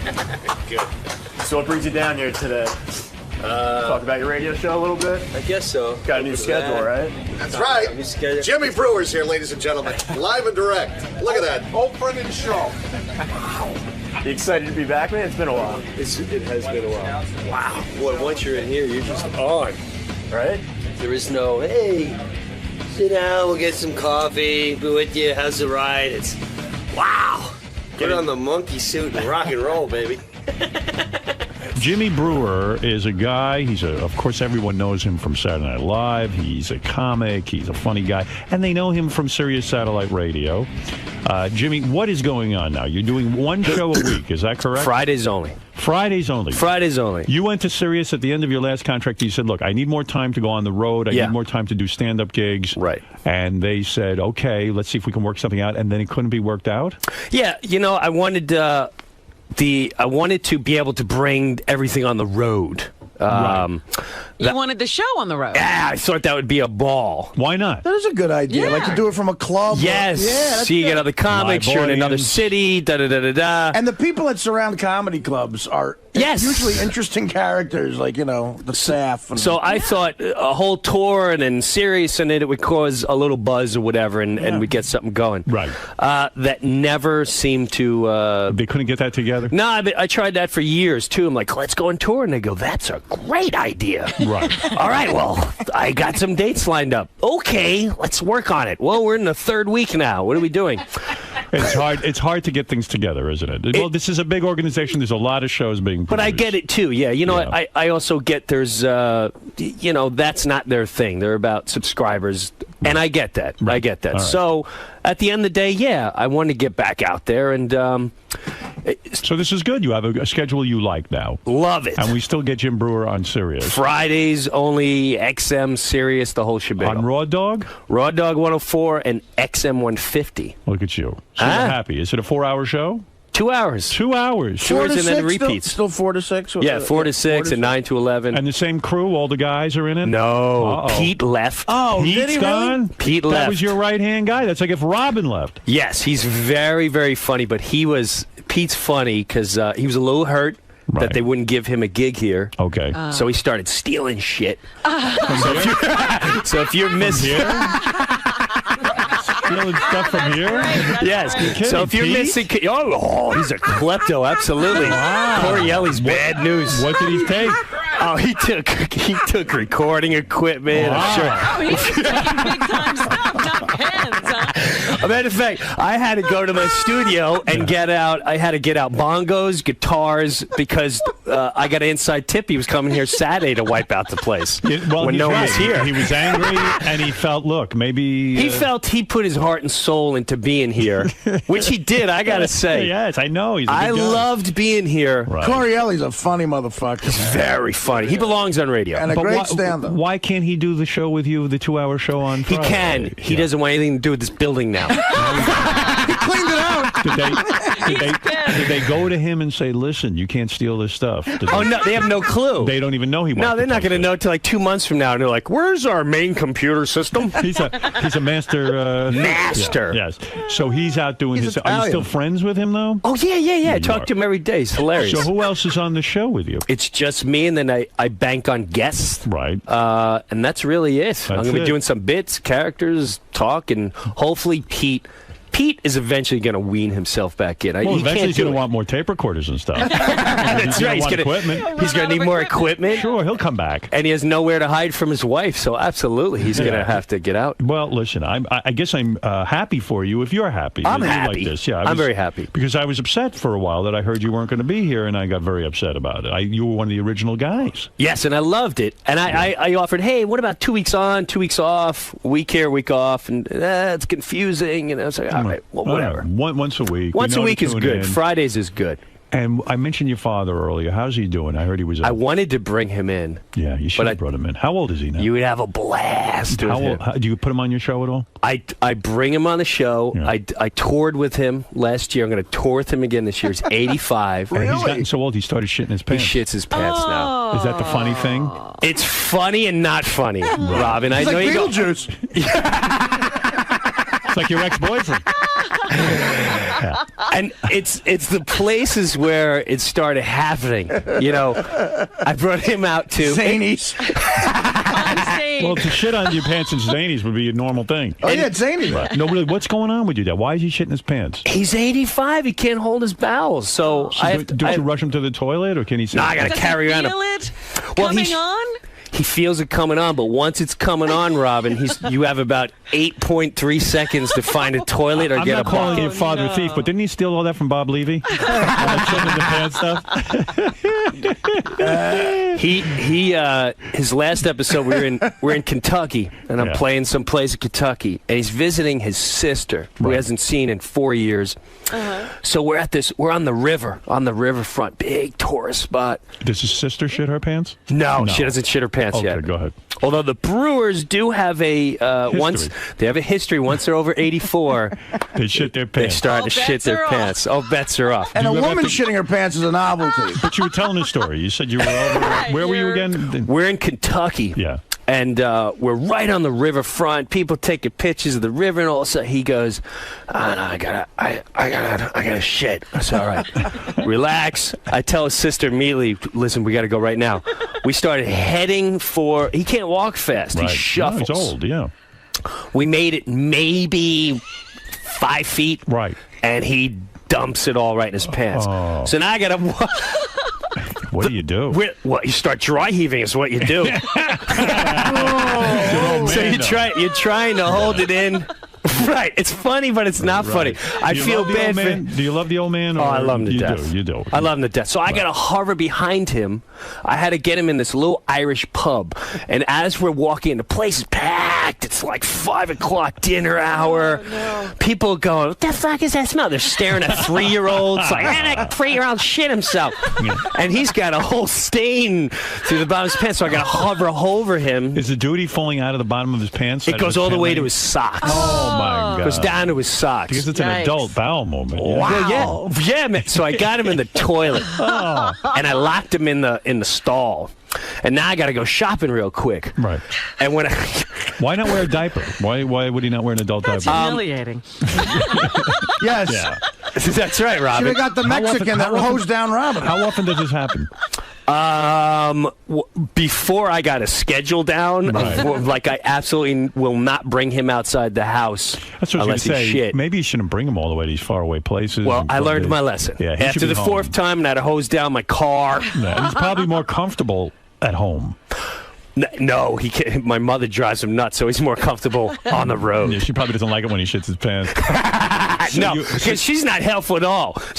I'll come over. He's like, he shit all over the goddamn rug, and I can't do this shit. I'm not even gonna clear. It's bad enough I gotta wipe the shit off the back of the dog's tail. Now I gotta wipe the shit off your father. It's disgusting. How do you not know you're gonna shit, Jim?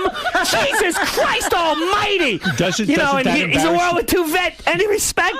Doesn't that embarrass your father? When your mother carries it's a on like nightmare for my. I did. Your we dad's were on a a veteran. tour bus. Yeah. We're on a tour bus. Right. It was the most god awful thing. You've been on a tour bus? Why No? wouldn't your mother? Why wouldn't your mother be loving and say to him? That's them. My mom would go, I love taking care of your father. I'm sick of making you goddamn dinner and washing the shit off you. Jesus Christ, wipe your ass, Jim. Wow, it's almost like two different people. It's a two different monster. But they're still together. But they're together. Really are. It's amazing. It's that World War II era. Yeah, they stuck it out. No matter what. I got great family stuff, man. So to get back to this story, because I want to understand what you do. You get in the stall. We get in the stall. You go shopping.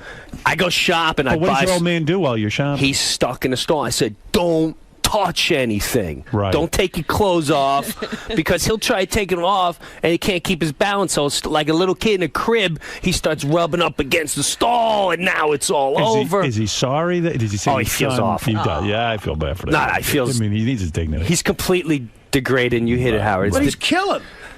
What? Yeah, he's killing. But right. He's giving me hours of material. So where do you go shopping? I mean, I wouldn't even know what to do. There was a mall attached there. Right. So I go running through the mall. I find a place. I go, I need sweatpants. And the chick is like, you're like a... No, it's not for me. I need a big size immediately. Is your dad heavy? He's like one. He's got one of them beer guts. Okay, yeah. Oh, and I know where you are. Are you right on the river? Like Cincinnati's right across the river there Yes. in Kentucky? I've played there before. Yeah. He's standing in a stall in a He's in a stall in an while Irish you're pub. shopping. Yeah, so I get the sweatpants. I go back in there. Now there's some redneck in the stall. Yeah, it's crowded. There's people all over the place. And he's going, hey, man, I'm next. I said, I got a situation here. And I'm trying to keep cool. I'm like, sir, I got a situation. He's like, I don't care. I'm next. And he's yelling at my dad going, hurry up. Wrap it up, man. You've been there 10 minutes. And I'm trying to explain to this guy. Your dad shit his pants. Yeah, and he don't get it. So finally. Let him clean your dad. Yeah, so finally I open up the stall so he can. I go, hey, you want to go next? You open it up. He said, oh, shit. Sorry, man. I know.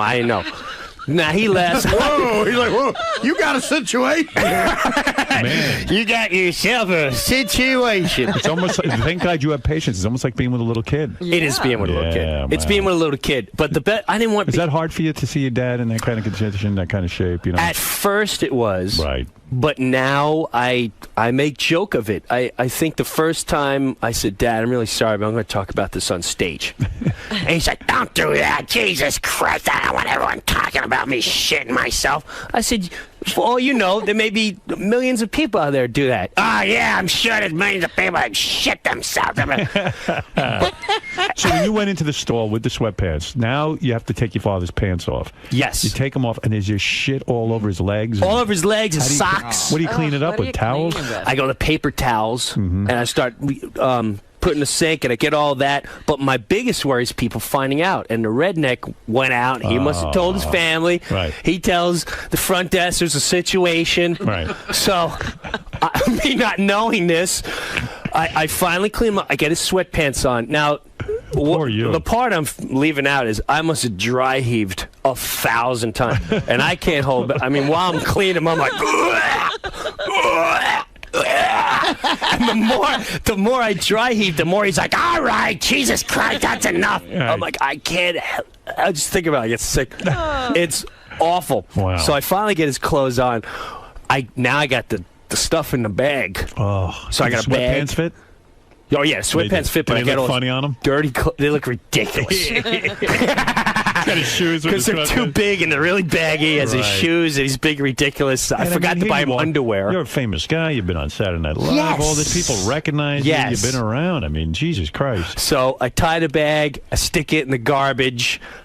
We go walking out, and there's a crowd waiting for us. Oh no! Oh. So, and they're all like, "Can we have a picture with the goat man?" Oh no! No goat man. Yeah, and they're like, yeah, sure. But at the same time, there's a little bit of a lingering smell, so I just want to ship him out as you're quick. a goat. Yeah. Just say, hey, goat man and shit boy. That's right. That's right. On tour, goat man and shit boy. They still bug you about the goat man. Everyone loves goat man. The goat. Everyone loves the goat. They love it. They travel for out. Thank God I wasn't a donkey boy or something. I mean, you could have just built the whole life as goat man. I could have done movie series. Yeah, there you go. Why was it ever goat man movie? Seriously. Well, I think for many reasons. I don't know if you can handle that for 2 hours. I could handle it. I love it. I love when you're the goat man. And really the goat thing was just Tourette's. That's all it is. A guy with Tourette's. You're right. It's like, hey man, let me get a. That's all it is. You know. Did you start doing that in your stand-up act before Saturday Night Live? Well, not that No, I didn't do it in stand-up. I used to talk about getting stoned, going to the zoo, staring at goats. Because I used to love doing. One of the things I used to love doing was getting stoned and walking around a zoo. And I would go to the gorillas because I love, and I would cry. Eventually, I would cry, and people think I was creepy. That's when you got to get weed out of your life. Right. And I'm like, fucking gorilla, he doesn't have his family, man. He's just sitting there. He's got nothing to do. It's like fucking person. Slavery. Yeah. Yeah. So then I would stare at the giraffes, like, that's a fucking dinosaur. Does anyone get it? So. Right, it's a living dinosaur with that long neck. Yes. Right. So, I thought I was the only one on this plane of evolution here, and then I would go the goats, and I would laugh. I'd get really high and just stare at the goats, and the more they, the harder I would laugh. Like, people must have thought I was a freak show because I was just sitting there baking. Like, who makes fucking noise like that? Fucking hilarious.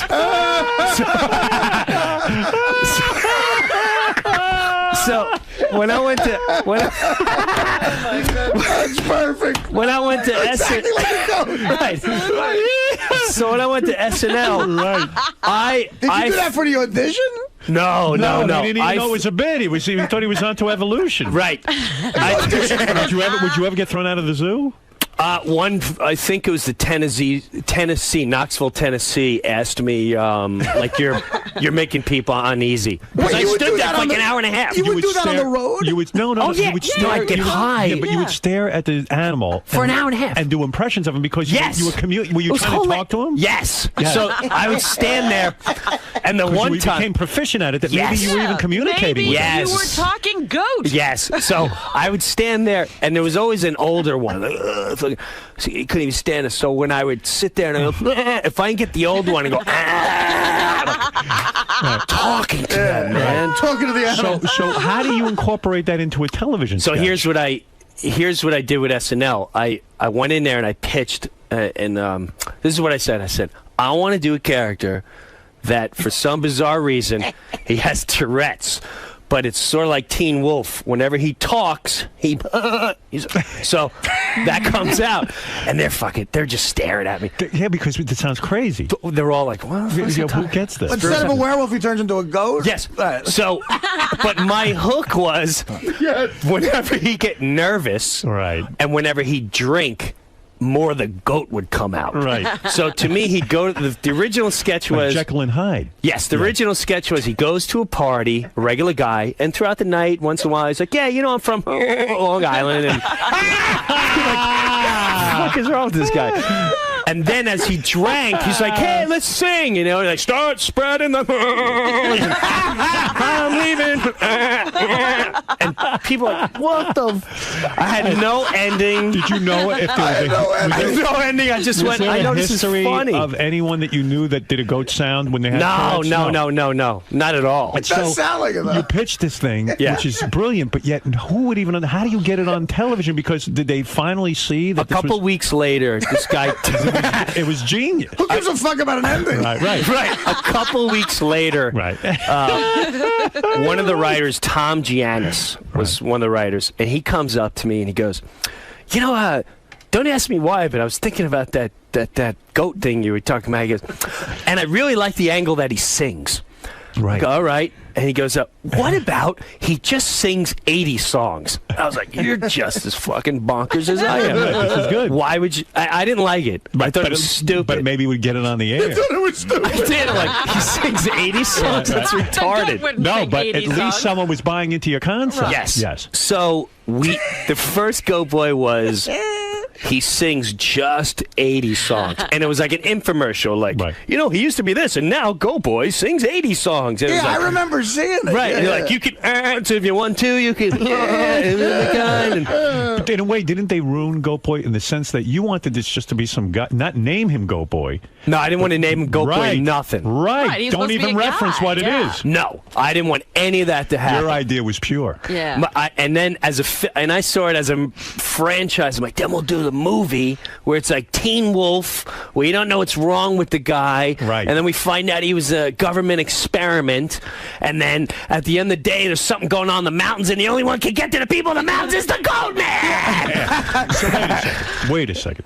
This was genius. And this gives me insight into how Saturday Night Live works. And this must be the frustration of it. Here you have this great bit. You see it in your head. In order to get it on the air, you have to even water down the idea, name him Go Boy, then have him sing 80 songs. Right. And that is kind of sucky, right? That's why you need your own show, because you can do what you want to do. Well, it's hard to, in any industry, when you visualize, you're the only one with that thought process. And when you pitch this in a meeting, it's hard to convey why it's funny. Yeah, I'm like, you don't get it. It's just funny. Right, and then with sketches, they concentrate on the ending so much. Yeah. Eventually, it's an hour long. Did Lorne Michaels eventually, did he think you were nuts and like we wasted our money on this guy? And then when No, Goat Boy, he loved the Goat Boy. He did. After the first one, then Tom Hanks was coming to host. Okay. And this was like the beginning of the second season. And that was when that guy came back. He's like, let's give Goat Boy his own talk show. And he hosts the 80s. I'm like, 80? What the Why can't we let go of the 80s? Yeah. What is he good? And he had a bizarre thought process. He's like, I just think it's funny that he just hosts 80s. This is hilarious. And he's on VH1. And it's not funny. Well, but people Goat Boy's freaking, and what that did was allow guests to come in and be like, oh, I want to dress up as so-and-so from the 80s. Right. And so as much as I was like, it works, though. But you know what? The and sound he was is, like, it did work. The sound is so funny, though. You could do it. It would work in anything. I like Goat Boy just being a guy with Tourette's and having to get through life and ask girls out and all that His other original stuff. idea is edgy. It's edgier, first of all, and it's funnier. If you had a real Tourette's I didn't want the goat on his face and all that. Yeah, and the right. hair. I didn't want all that. If you were going to ask Robin out and you were had this hilarious, you'd be funny. You'd be like Robin, I think you're very attractive, and I think we can.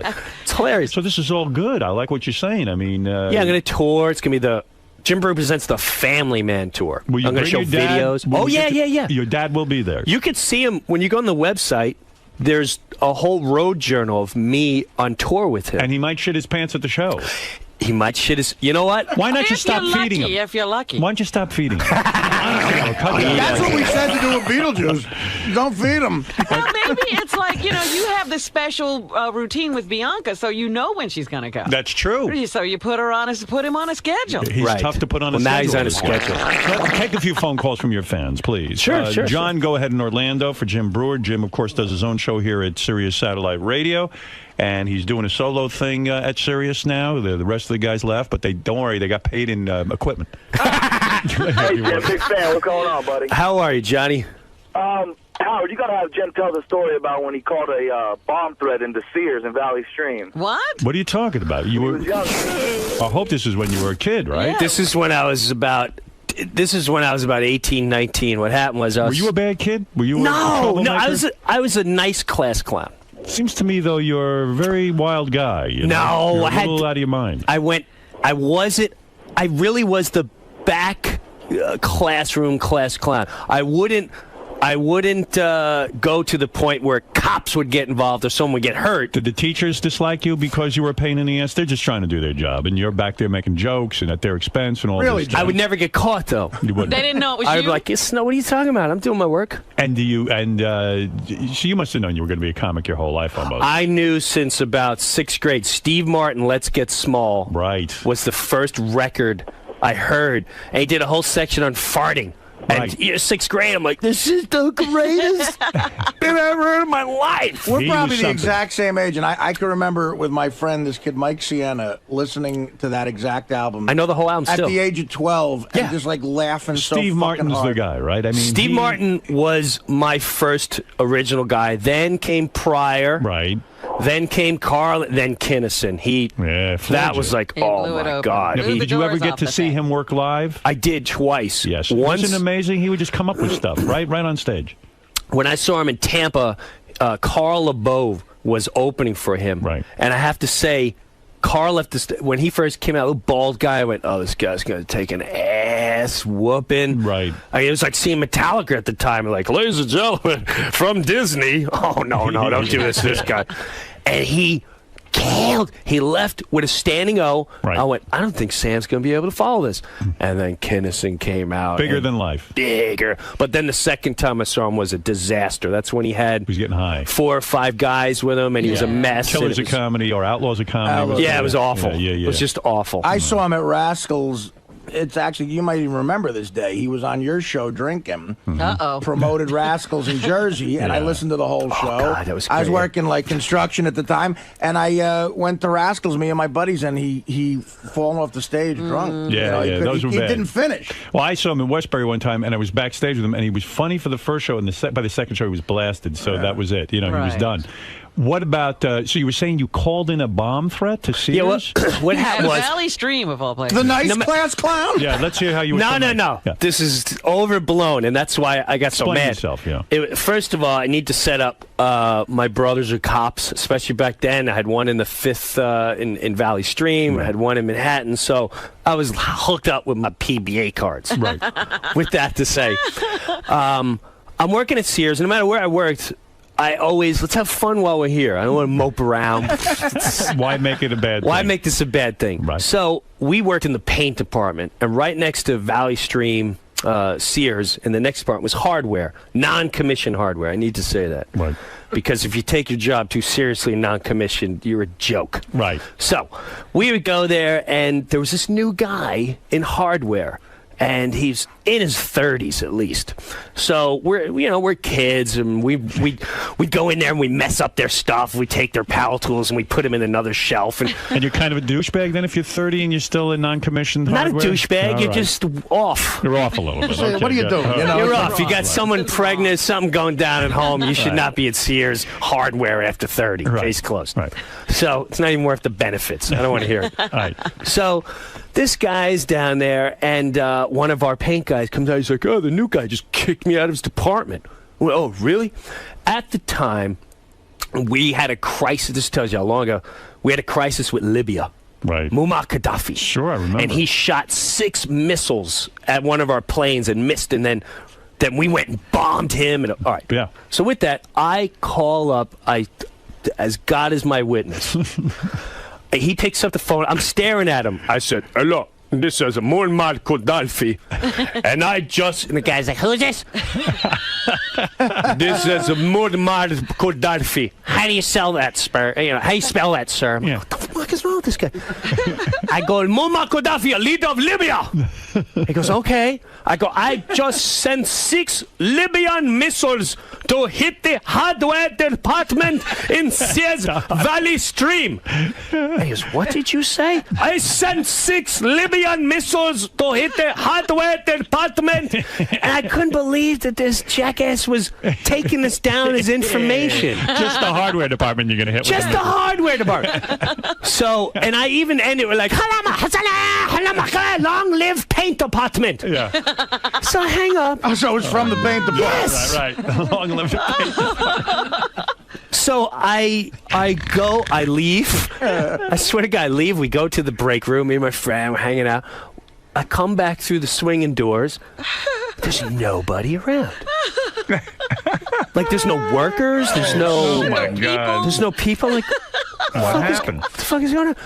All of a sudden, you know those security guys that pretend they're security are in plain clothes. Right. Oh, he comes out of the back. Brewer, what are you doing? We got to get out. You got to get out. I said, we're about to clear the mall out. We've had a bomb threat. Oh no. Jesus. I went, what do you mean? What do you mean it was a bomb threat? He goes, the new guy in hardware just had a call in for a bomb threat. The new guy. Muammar Gaddafi, no less. And, well, I should have kept my mouth shut, but I went, that wasn't a bomb threat. That was me playing around. Oh. And he went, what? He goes, bro, you fucking kidding me? It's like, we called this in. They're about to evacuate the mall. I said, well, evacuate them because I said I was moving. He's like, you got to come downstairs and talk. Oh, no. Cops. Everything. You had to explain. Yeah, I had to explain. Long story short, I have to meet with the president of the Long Island Sears unit. Oy vey, they fire you? And to give credit to that guy, I don't remember his name. I walk in. He's sitting behind his desk with his big suit on. You know, Sears, you know, with all his different sections. Rockville Center, #1 in sales. Stearns blows. Yeah, right. So he's sitting there.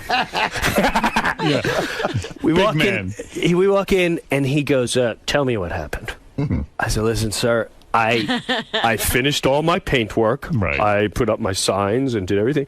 I said, I shouldn't have been making phone calls, but I did say, I am 𝗦𝗵cie𝘄𝗿𝗱 from Libya, and I sent 6 Libyan missiles to hit the hardware in Sears Valley Stream. And he tried really hard not to laugh. Right. I thought he was going to fire me, and he goes, why don't you spend more time off the phone? And I said, why didn't you spend more time not hiring dummies like that? And we both cracked up, and it was over. Wow. That was the whole Look at you. Wow. You got out. Bomb thing. Absolutely. Oh, my God. The new guy in hardware says Muammar Gaddafi's in the paint department. You know, if this happened now, you'd probably be you'd be waterboarded at Gitmo. Oh, I'd be in bad trouble right now. I didn't even know where you were. Right. This is Osama bin Laden. Let's go to what department is that? I sent the terrorists into the bedding department. How you doing with other comic stars? Sometimes you have rivalries. I remember one time you were on the show and you didn't like David Spade for a while. I don't know. No. Remember? And you said it was impossible that he was dating Heather Locklear? I didn't buy that. I thought that was all said weird. that. I thought that was, I never said I didn't like David. I like David. You do like David. I said when I first was on SNL, it was difficult. He was a little punky to me. You got it. That's right. You did say that. You're right. And then I called his shot, and then he was cool. Let's go to Jimmy in Westchester. Go ahead, Jimmy. Hey now. Hey now. Hey everybody. Hey, listen, Brewer is just hysterical. Back in like '97, I was, trying to do stand up and I was doing open mic nights and I went to, I think it was the comic strip. And, always the headliners go on first. So he goes up and fucking rocks it and it's hysterical. Like blew me away. I wasn't even really a fan of his back then. I didn't really watch SNL. And fucking blew me away, and I was like, "Fuck this! I can never be." Well, you got out of comedy after that, huh? Brewer got you out of comedy. That's great. You know, Steve Martin inspired you, and you got this guy out of comedy. If only you would have seen a shittier guy. What can I tell you? The guy knows what he's doing, knows how to make people laugh. This is what's going on. Hansy, go ahead. You have the last question for Jim Brewer. Hansy, yeah, Hansy. What's going on, Jim? I want to know if you still talk to Dave Chappelle or not. Did you see? Hey, man. I ain't talked to Brewdog in a long time, motherfucker. I put him in the movie Half-Baked because he looked fucked up. Supposedly Chappelle's in New York City, but honestly, no. I haven't talked to him a good... What's going on with Chappelle? Do we I have know? no He clue. doesn't contact old friends anymore. We were friends with him. He doesn't contact us even. I haven't talked to him 2 years. You know, at first I was a little... a little hurt. I was like, I thought I was a true friend, but, I can understand. Everyone's got to go Maybe through. he's going through some kind of mental thing. I don't know. I would talk to him too about like focus on your kids, your family, stay home. Hollywood. My take on Hollywood and entertainment, it's there forever. Mm-hmm. Right. You can come and go. You can die for 40 years. As long as someone can make money off you. Right. Why don't you do some more movies? I mean, you're so fucking fun. Well, this is why I want. This is what I want to do now. I'm telling you. I want to go into family films and TV and all that. Somebody's going to hear this appearance and put you in a film. I'm telling you. Well, you're too funny. I'll give you 10%. You're fucking right, you will. All right, listen. Jimmy Brewer is the man. Writing. You know it, I know it. Let's. We got the verbal agreement. Robert, go ahead. You're on the air. Hey now, Howard. How are you? Hey now. Hey, first off, Jim, I've never heard the whole fucking studio laugh as hard as they have since you've been in there, buddy. That's true. My chest hurts. I listen to your show on the other channel, on the Raw Dog. I love it. I just wanted to say thanks a lot. I wanted to say that whenever you guys get like Gas and Corielli in the studio and you do those movie impressions. He's good. You do movie impressions he likes. Oh, he likes Pesci, of course, right? Hey, listen, Joe Pesci. I like all of it. When those guys start reading different He likes it, but he doesn't want to hear you do it right now. Hey, yo, been doing Tracy Morgan? I almost won an Emmy and all that. How funny was Tracy Morgan? Did you see him at the Golden Globes? I've known Tracy since like 1990. Wow, and he's out of his mind. He's by far, and I told Lorne Michaels this. Lorne said, "What do you think of Tracy?" I said, by far, he's the funniest, rawest human being I think I've ever seen my whole life. He was funny at the Golden Globes too. I mean, he comes on here. But that was naturally him. Yeah. When you saw him in the Golden, when he's just himself, is he funny? Hilarious. Or is he just naturally? He's just funny. Hilarious. Yeah, no, and I mean, he knows he's being funny too. It's he not knows like he's being people are funny, laughing but at it took him so you know, long to realize. Did they waste him on Saturday Night Live? I never felt they used him properly. At the end, he got used a lot. At the end, he got used, but he used to do this. He would get frustrated because me and him shared the room. Right. He'd be like, "Yo, Jim, I'm frustrated. That was right, this stupid Uncle Tom shit." And I said, "Listen, I ain't making fun of no Al Sharpton." So he used to do this funny thing. Whenever Lorne Michaels would leave the place, right, he would go, "Yo, Jim, sometimes I just want to go up to Lauren and be like, yo, I've been talking to your driver. I know where you live." Oh, my God. That's hilarious. Yeah. I go, you should do a whole series, like little minute sketches of like going in the elevator with him. Right. And just an uncomfortable moment between you and Lauren, like, how's it going on 32 Court? Yeah. You know, I seen you walking your dog yesterday. Always make them uncomfortable. Would they never do anything like a candid camera sort of thing where Tracy could have actually gone up and done that weird shit to Lawrence? Oh, I'm sure they could have. That would have been funny. Hilarious. You would have got Tracy getting fired on tape. Right. No, it would have been hilarious. I think he still didn't have the confidence enough to do something like that. I still think back to the bit you did when the actual Joe Pesci and Robert De Niro came on. That had to be the highlight of your career, right? On Saturday Night Live. Was by far the highlight. You ever hear from Pesci? No. Nothing. Someone told me he's dating Angie Everhart now. Well, I don't think that's still going on. It's not. They ended it? No, that's not good. I ain't got time for that fucking board. You don't? Why not? I ain't got time. I like golfing. I like doing stuff like that. But she's a good-looking woman. Hey, listen. Don't worry about me and good-looking broads. You can get I tons get of who them? the fuck I want. Yeah? Snap my finger, throw some cash. Yeah. You can I get show them anything. Goodfellas. Show's over. If you show a girl Goodfellas, right away they want to have sex with you. Absolutely. And you give it to them hard and Did you fast? see Casino? I saw it. Of course. Come on. You were terrific at I was it. an animal. And I Fucking gotta- animal. When you bang a I broad... supported De Niro the whole time. Sharon Stone couldn't get off my fucking noggin. My dog. All right, listen. You're the best. You know that. No, thank you guys for your tremendous support. We love having you on anytime you want. I mean, I didn't even know what the hell you were doing. I thought you were just doing your show. I didn't know you were going through contract. We're going to try to support you until you get and you half guys an hour like on just Sundays. And you guys are like the FBI. I could be like in a coffee shop, like, on Howard the other day, he didn't know you were off the air. Getting a bagel, people stopping me like, why didn't you tell Howard you're off the air? I'm like, tell me. I didn't know, You're man. supposed to report to me. I'm going to from now on. I should have called him. It's pretty I should have fucking called him. What's the matter with you? Dude, I'm busy fucking touring with Metallica right now. He does Lars. No one does Lars. Dude, let me tell you something. This great fucking tour. We've got this whole laser light show. And how are you and James Hetfield going? James, he's got his family thing, and that's all cool, but it's not fucking rock. you're the only real rocker there. Yeah, dude. Like, I remember this one time when I was hanging out with Brew, and he got upset because I fucking...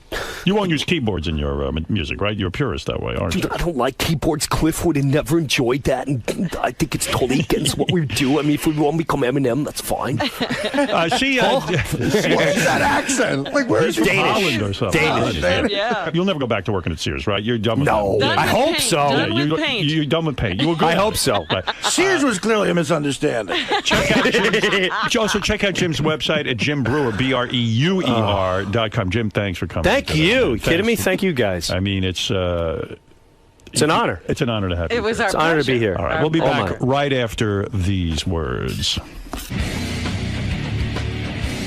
Jim, how'd it go, man? That was fun. That was a lot of fun. Dude, it sounds like things are going pretty well for you. You got a new schedule. Going back on the road. Schedule, a little tour, going back on the road, getting some family entertainment. Dude, next time you got to bring your dad. I'm definitely bringing my dad. Right before I go on tour, without a doubt, I'm bringing my dad. Howard would love my dad.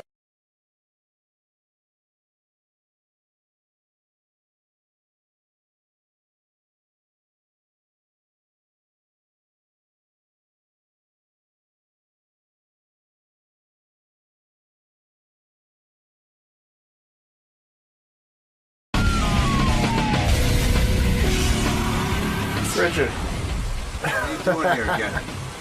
Thought I had you whacked. How you doing, man? You don't give a shit. I do. No, admit to me that you don't. I've been really. Give a shit about what? That you don't really care how I'm doing. I do.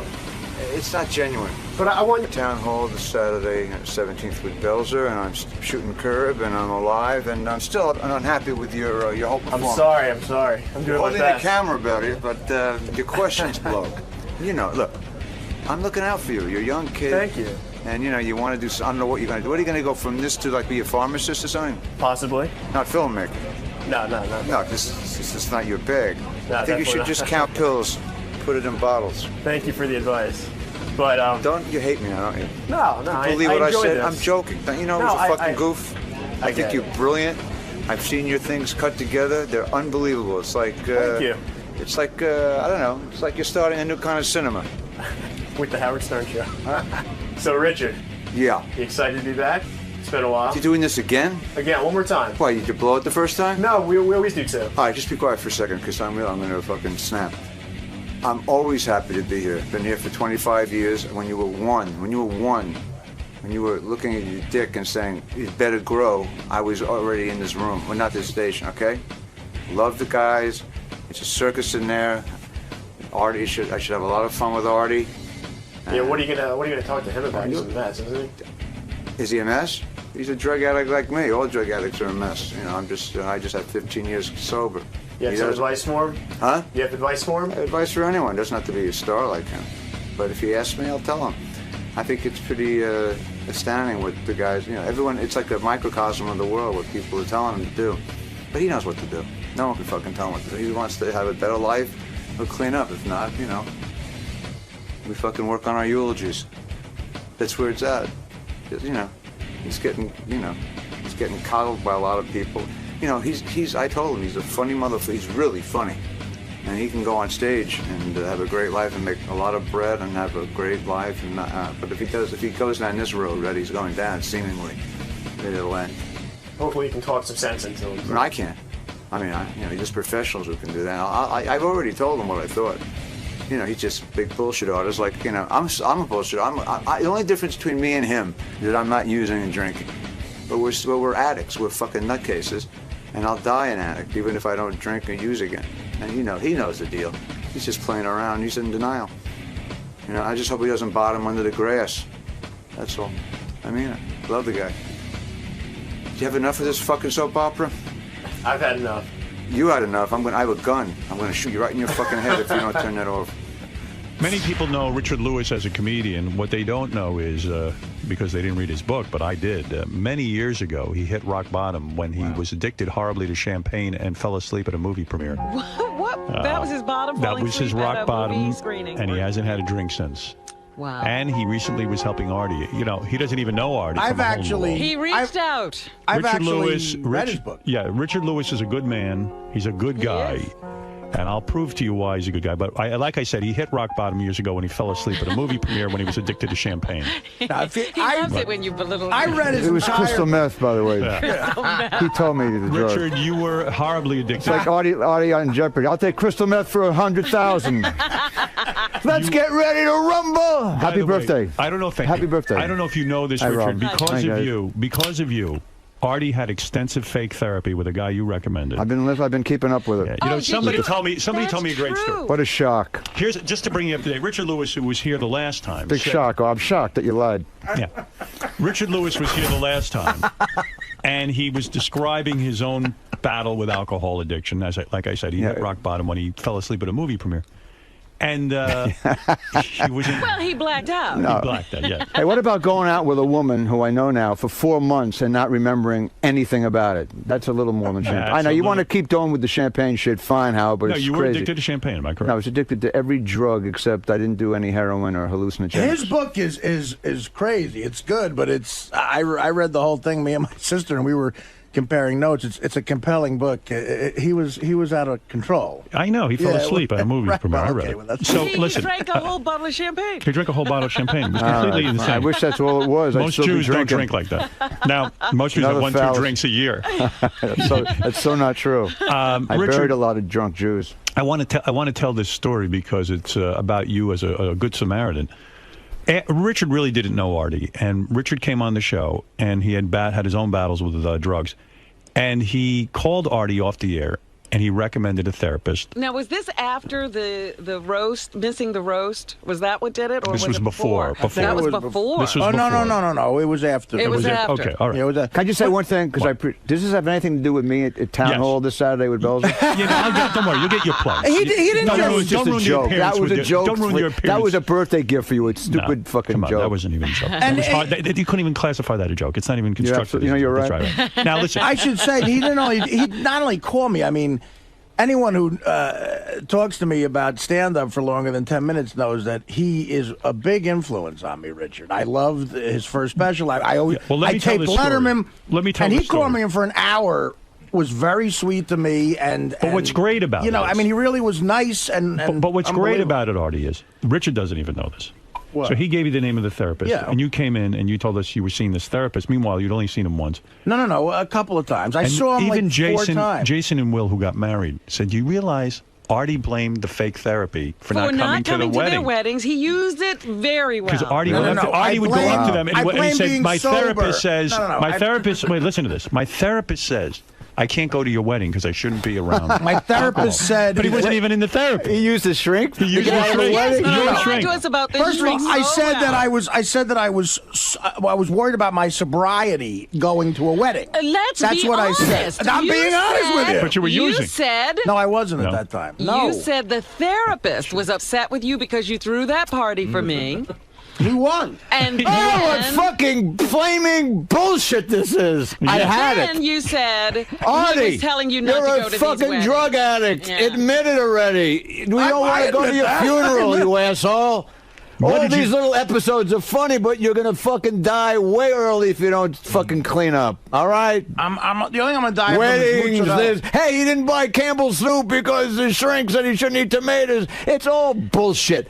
We all fuck the microphone. No, we need a microphone. Put All right, that I need a microphone. Yeah, we I'm need so to hear angry you at Artie. lecture Artie. Go ahead, talk to him. Let me tell you something. Right, let Richard talk to you. Listen, you respect him. Do you want to play gin tonight with Dr. Pinsky and I? That's the first thing I want to ask you. Artie, Richard. Artie, you know, I was listening to a show the other night, and after the show, they interview everyone here on the show. Right. It's exactly what happened to me. Everyone has the right. Howard has his spin on it. Hey, you know, he keeps the comedy intact. He says, hey, I have no problems with Artie doing it. You know, he's great on the show. But yeah. And it's true. Some people say, let him do what he fucking wants to do. Robin is far more right in terms of what I know about being a drug addict. Right. She knows that you're fucking on a death fucking wish. Okay, you're in denial, Artie. That's it. I don't think I'm on a death wish. I don't. I think I'm fine. I think he's right. It's a death wish, man. Don't you get? You're a fucking drug addict. And I know I'm a drug addict, but I don't think I'm on a death wish right now. You are on a death wish. I heard what you did. You went to a place. You had some Wolfgang Puck sandwiches. I wish you jerked off. That would have been great. You had some wheat juice, and then you jerked off again. And then you had pizza with fucking peanut butter on it. It's all bullshit. I mean, you can't bullshit another drug addict. You might bullshit your fans. Did you lie a lot too, Richard? I lied for 20 years. Wow.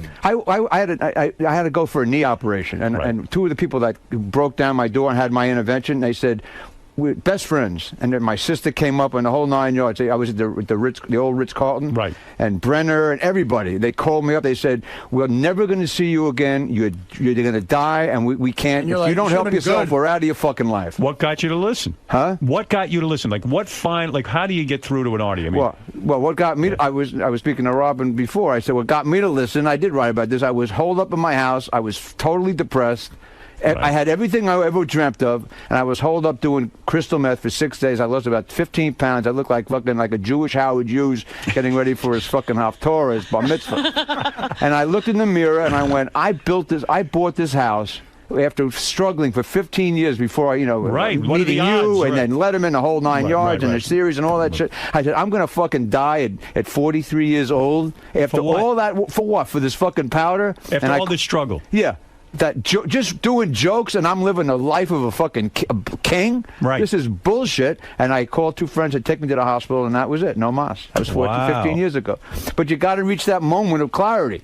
He hasn't had the moment, you're saying. No, in fact, there's a Lawford just wrote a book, Moments of Clarity, and I recommend it to Artie. It has about 35 drug addicts and when it happened to each of these people. When you called Artie, you must have gotten through to him on some level because he did, in fact, go see your therapist. He didn't continue. Did he really? I don't know. My therapist would never say anything about it. Of course I saw him.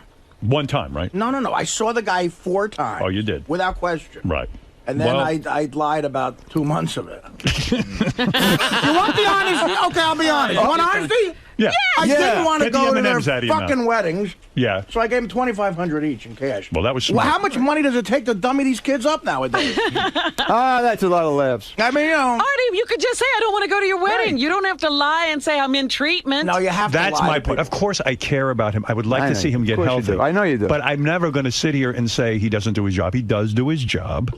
He does. He does his job. You're right. That's a funny spin on it. But no, it's not a funny spin. I'm telling you, Artie doesn't do anything in terms of his job that I feel is, detrimental. In other words, for the most part, he's here. We have an arrangement where he does have time off and things if he needs it. And he is. It used to be for work. Now it's for drugs. Right. And he's only taken like 18 days off choose to do. in like 8 years. So it's not so terrible. Yeah. And he has done his job. I can't tell him he's not doing his job if he's doing it. Richard, I brought this up yesterday. Right. There's no guarantee that Artie losing this gig is his bottom. No fucking way. There's no guarantee that would wake him up and get him into a treatment facility. And I even said to Artie, if you need a couple of months, go take it. There's no issue with whether he can go or not. The point is, whether he's here or not does not mean Artie's going to wake up and say, I need to do something because I just lost that job. Something dawns on me as Richard was speaking.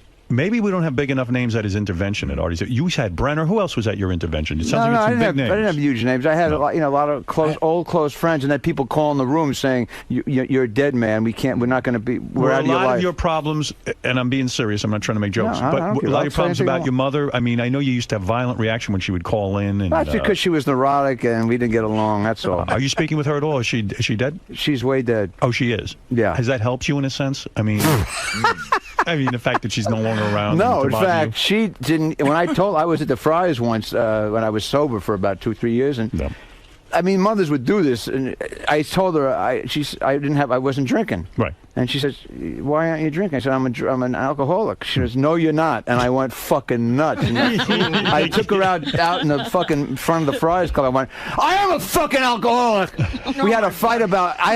Because I was proud that I finally could admit it. Right. Something that he hasn't. I mean, he admits it. I don't know what you're admitting on it. He admits it. I admit I'm a drug addict. I mean, what do you want me to tell you? Yeah. Well, the bottom is this: if you get hammered one day and you walk out of here, and you do little quips when you walk out. You're very funny. And you get hit by a fucking milk truck, and then on the news, Artie you Lang. think I'm getting loaded at work? I'm not huddled up in my room doing crystal meth. You lose both your legs, and then you come in, you'll be peg leg drunk Artie. All right, you want that? Will that be a bottom? No. Then you go out, you do your little quip, and you walk out with your fucking peg legs. You're an expert. And then you get hit by a dairy truck the next day, and you lose your fucking right arm. So now you just got one arm left, and a wooden dick, and 2 wooden legs. Is that going to be enough? In other words, you're saying, are you waiting for rock bottom? Only he knows. Right. All you guys are right. Everyone has the right. Do you think I'm getting high at work? I don't get high at work. I'm not. See that? You're not even listening to me. No, everyone here has the right attitude. It's none of their fucking business but yours. It's your life. Right. I understand. Well, you're fucking it up. Why are we having this discussion? Why do you think he does it? Huh? Why do you think he does it? Because we're addicts. And No, but what is it? Why? Is it from the father, the mother? Well, here's one thing. When I had spoken to him, and I told him that, and you've heard this is historically, like Chris Farley. Right. Chris Farley, and it's been well documented. I mean, he idolized Belushi. Right. And anything short of living that lifestyle, crash and burn. Felt disingenuous. And felt like he wasn't living up to his potential. Living up to his potential meant dying young. Right. And that's where he's headed. He does love Belushi and Chris Farley. I got them both by 10 years. They died at 33. It's not a joke. They didn't. I'm not. I think I'm over that. I don't want to die. I mean, I know that sounds hard to believe, but I don't want to die. Chomp, chomp, chomp. What are you eating right now? What are you eating as you say that? Yeah. Peanut M&M. Peanut M&M. All right. Yeah, M&M is filled with fucking, crystal meth? Yeah. You got crystal meth. You got them in Durango, Mexico. Did you read my book, Too Fat to Fish? I started to read it, but then I got it's great. It's depressing. And how it's funny. How it's all great. But then I stopped because I said, you know what? I'm reading a dead man's book. Oh. Whoa. Wow. Well, that's Listen, a real. There are a lot of guys listening to this show right now who are addicts. All right, and they're saying, "Fuck him," to me. Fuck Lewis. You know what? I don't tell anyone what not to drink or not do drugs. I'd say I couldn't do it. Do you still think about let me tell you what I told Howard. I told Artie. I said, hey, man. I said, you're brilliantly funny. You're great on this fucking show. You're a big fucking star. And I have a feeling he thinks he'd lose his fucking comedy balls. He wouldn't. He'd be even fucking more on fire talking about how fucked up he was. Look, for what it's worth, I've been doing this for 40 years. I've never been better on stage because I talk about drugs in a way, because I used to lie on stage because I was a drug addict. Right. So I could never be that fucking great. Because you weren't that honest. I wasn't. And honestly, and we all love the fearlessness of Pryor and Bruce and those kind of guys. Those guys were the best. Right. Because now you became authentic. You're talking about your real issues. Hey, fucking Pryor went on stage talking about, freebasing and blowing himself up because he could talk about it. I always felt you didn't like doing stand-up. You don't even like to look at the audience. You don't like looking. That's because I don't know what I'm doing. I have a lot of stuff in my head, a lot of material. I don't have an act, so I get nervous. What do you mean you don't have an act? You have material. You have but about 20 hours in my computer, so about a half of the show is ad lib, and the other 15 minutes is 20 minutes is new stuff, and then the rest is. I tell you, he's very intense. difficult. He's intense on stage. In he doesn't like doing it. 1987, I saw you at You're Caroline's. set with, Howard, I got to tell you something. For 25 years or so, you have like these 2 or 3 things in your... I might have to have an intervention on you to suck out some of these fucking comments. No, you do not. He hates doing comedy. He got high on champagne. Get over it. Are you wearing nail polish? Huh? Are you wearing nail polish? Are you wearing nail polish? I've never got my nails done once. That's not nail polish? I wouldn't let a person touch my fingers. Did you tweeze your eyebrows? How can you see through the Ray-Bans? Because you're raising. You fucking Superman? You raised your eyes, and I see eyebrows tweezed. I might have done a little tweezing. Why would you tweeze your eyebrows? Because I'm a fucking. You know what I did once? What's with you? Let me tell you what I did. I had a nervous breakdown a year ago in Atlanta. I was doing a club day. A real nervous breakdown. I had to do 2 shows, practically. Yeah. I was looking at my hair. All right. Right. I'm old. I mean, I have some hair left. Right. And I took the tweezers. I'm obsessive compulsive. I knew you tweezed your eyebrows. So when I see like a little thing sticking up, I did that. I looked at my forehead. I saw like straggles. Yeah. I did this. Then I kept going higher and higher. And cutting. I looked like fucking like from the Addams Family. I cut 3 inches. It looked like, and I came home and Joyce looked at me. She went, and she says, "Holy shit! What the fuck happened to you? You lost your whole hair in a weekend." So she called. She got online. She know that Gango hats that cat wears. Yeah, Kango hats. She called. She says she called like in a panic. I never saw my wife panic ever, but this. She says the guy's waiting for you down at the mall in La Cienega. He has 4 black Gango. You can't. And then she called a doctor. You have 6 months. You got to wear that for 6. She wouldn't go out with me for 6 months. You used to have beautiful eyebrows. One thing I tell Robin. No, I don't like when you look great. Richard Lewis had such nice eyebrows. You don't. How about the nostril? You don't clip that? I got it. So what's the difference between clipping nostril hair? I clip the eyebrows. What about the groin? If you start I shave it down, but I never do it right. You do a groin thing? It looks horrible. Do you shave your bush? Isn't it? You shave your bush a little? I even it out. You do. I do a little bush evening. Yeah, me too. Don't be embarrassed. I'm not, but the hair you do thing. the eyebrows too much, you look like a tranny. So what should I do? Let Make it grow. them a little. Let it grow. You're pulling it. You're tweezing. Let me see your eyebrows. I got beautiful eyebrows. You See? do? Yeah. I think you like do. a manly eyebrow. I never thought I'd You say do this. have very Can we get back to me masculine dying? eyebrows. I have girly eyebrows. Get back to Artie and cure him. Huh? You guys are talking about eyebrows for an hour. Do you still go to meetings? That was 5 minutes. I think we can now honestly Seemed like an hour. ask. Good to see you, Artie. Richard. It's good We to can see you, honestly Richard. ask now, what's your gay problem? Yeah. Ask who? Richard, he's not gay. He's not gay. It's a serious reference. It's the references to your Richard, why? conversation about eyebrows. There was something I wanted to say to you about wrapping up this Artie thing. Want me to go out and come in again? Let's wrap it up. No. Hey, fuck you. Let's wrap up the Artie thing and get to your material about that.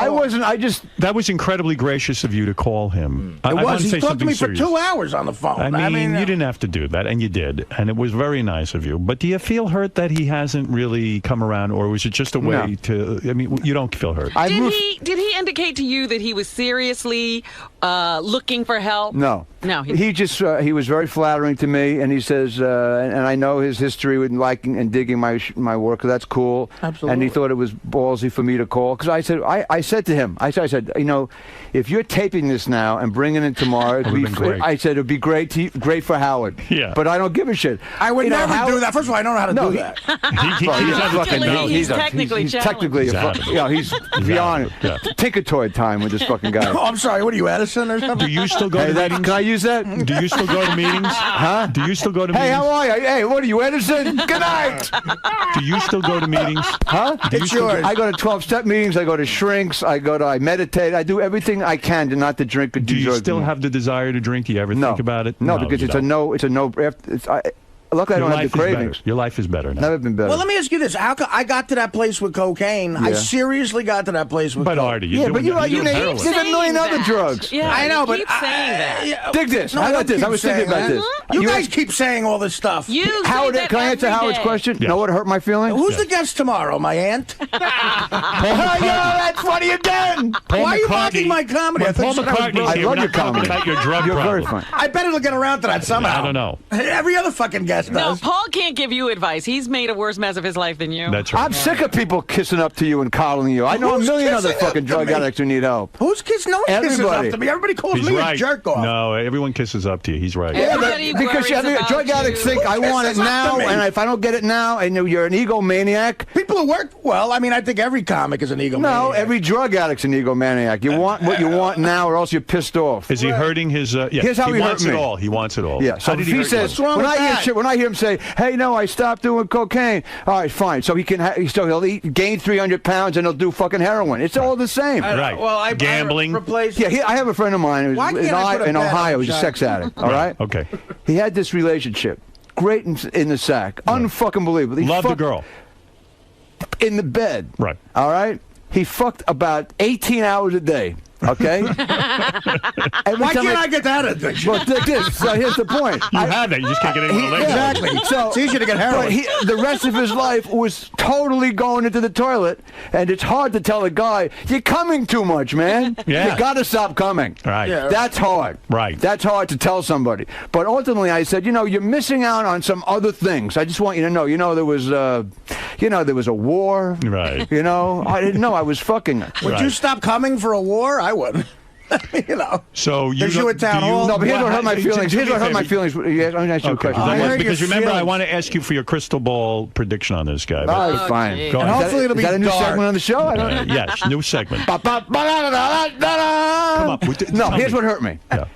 A couple of times, because Artie gave me his number, a couple of his down the south, wherever, sure, whatever the fuck it is. When I would call him, I just say this, because I just say, hey, it's Richard. Hope you're doing okay. Right. He knows I'm a drug addict, too. Now, when you call someone who's a drug addict, if they're not in recovery, they don't call you back. Hey, turn that fucking bullshit off. So when he didn't call me back, first of all, why can't he say, how the fuck are you doing? Right. What if I'm holed up, slipping and fucking dying again? You should have told me that. Right. No. I would have called me back and asked me, how are you doing? But when he didn't, that meant I knew that he was, and I was right. He was. No, you were right. Yeah. That's why I don't want to lie to you. I don't want to lie to you. No, that's good. But you're lying to I'm gonna call you back and go. I'm all right, sober and. You don't want to lie to me, anyone else. When you stop lying to yourself, you're gonna get your life back. I lie when I'm forced to lie. I don't go out looking for. Why didn't you call Richard and say, because I'm in trouble, didn't want to lie. I am using heroin. Because I didn't want to. Because I don't want to stop using heroin. Well, you don't have to stop. You could have just talked to him about it. Nah, but I don't want to disappoint him. I am appointing Richard your go-to guy. I want you reporting. Richard's your sponsor? That's right. All right, then I got to make a deal with Sirius. He's gonna be in Milwaukee. I'm gonna be in Phoenix. We're gonna call each other. You're going to call each other. He works too much. Celebrity sponsor. All right. Look, this guy right here, Richard Lewis, is a top comic. He's reached the top of his game. You know him from Letterman. You know him from this show. You know him from Larry David uses him. Curb Your Enthusiasm. He's had his own movies. Somebody told me you will not announce the name of a club that serves alcohol if you perform there. Are you crazy? That's every club. Is that true? That's my guys just told me that. You guys also had me performing Thursday, where I'll be hopefully having intercourse with my wife Thursday night. How's that going with the wife? With the wife, Don Rickles' son, ladies and gentlemen. How's it going? The wife. How is it going with her? Huh? Are you happy still? You were a sex addict. I'm not a happy person by nature, so I could have I have the best fucking wife I could ever.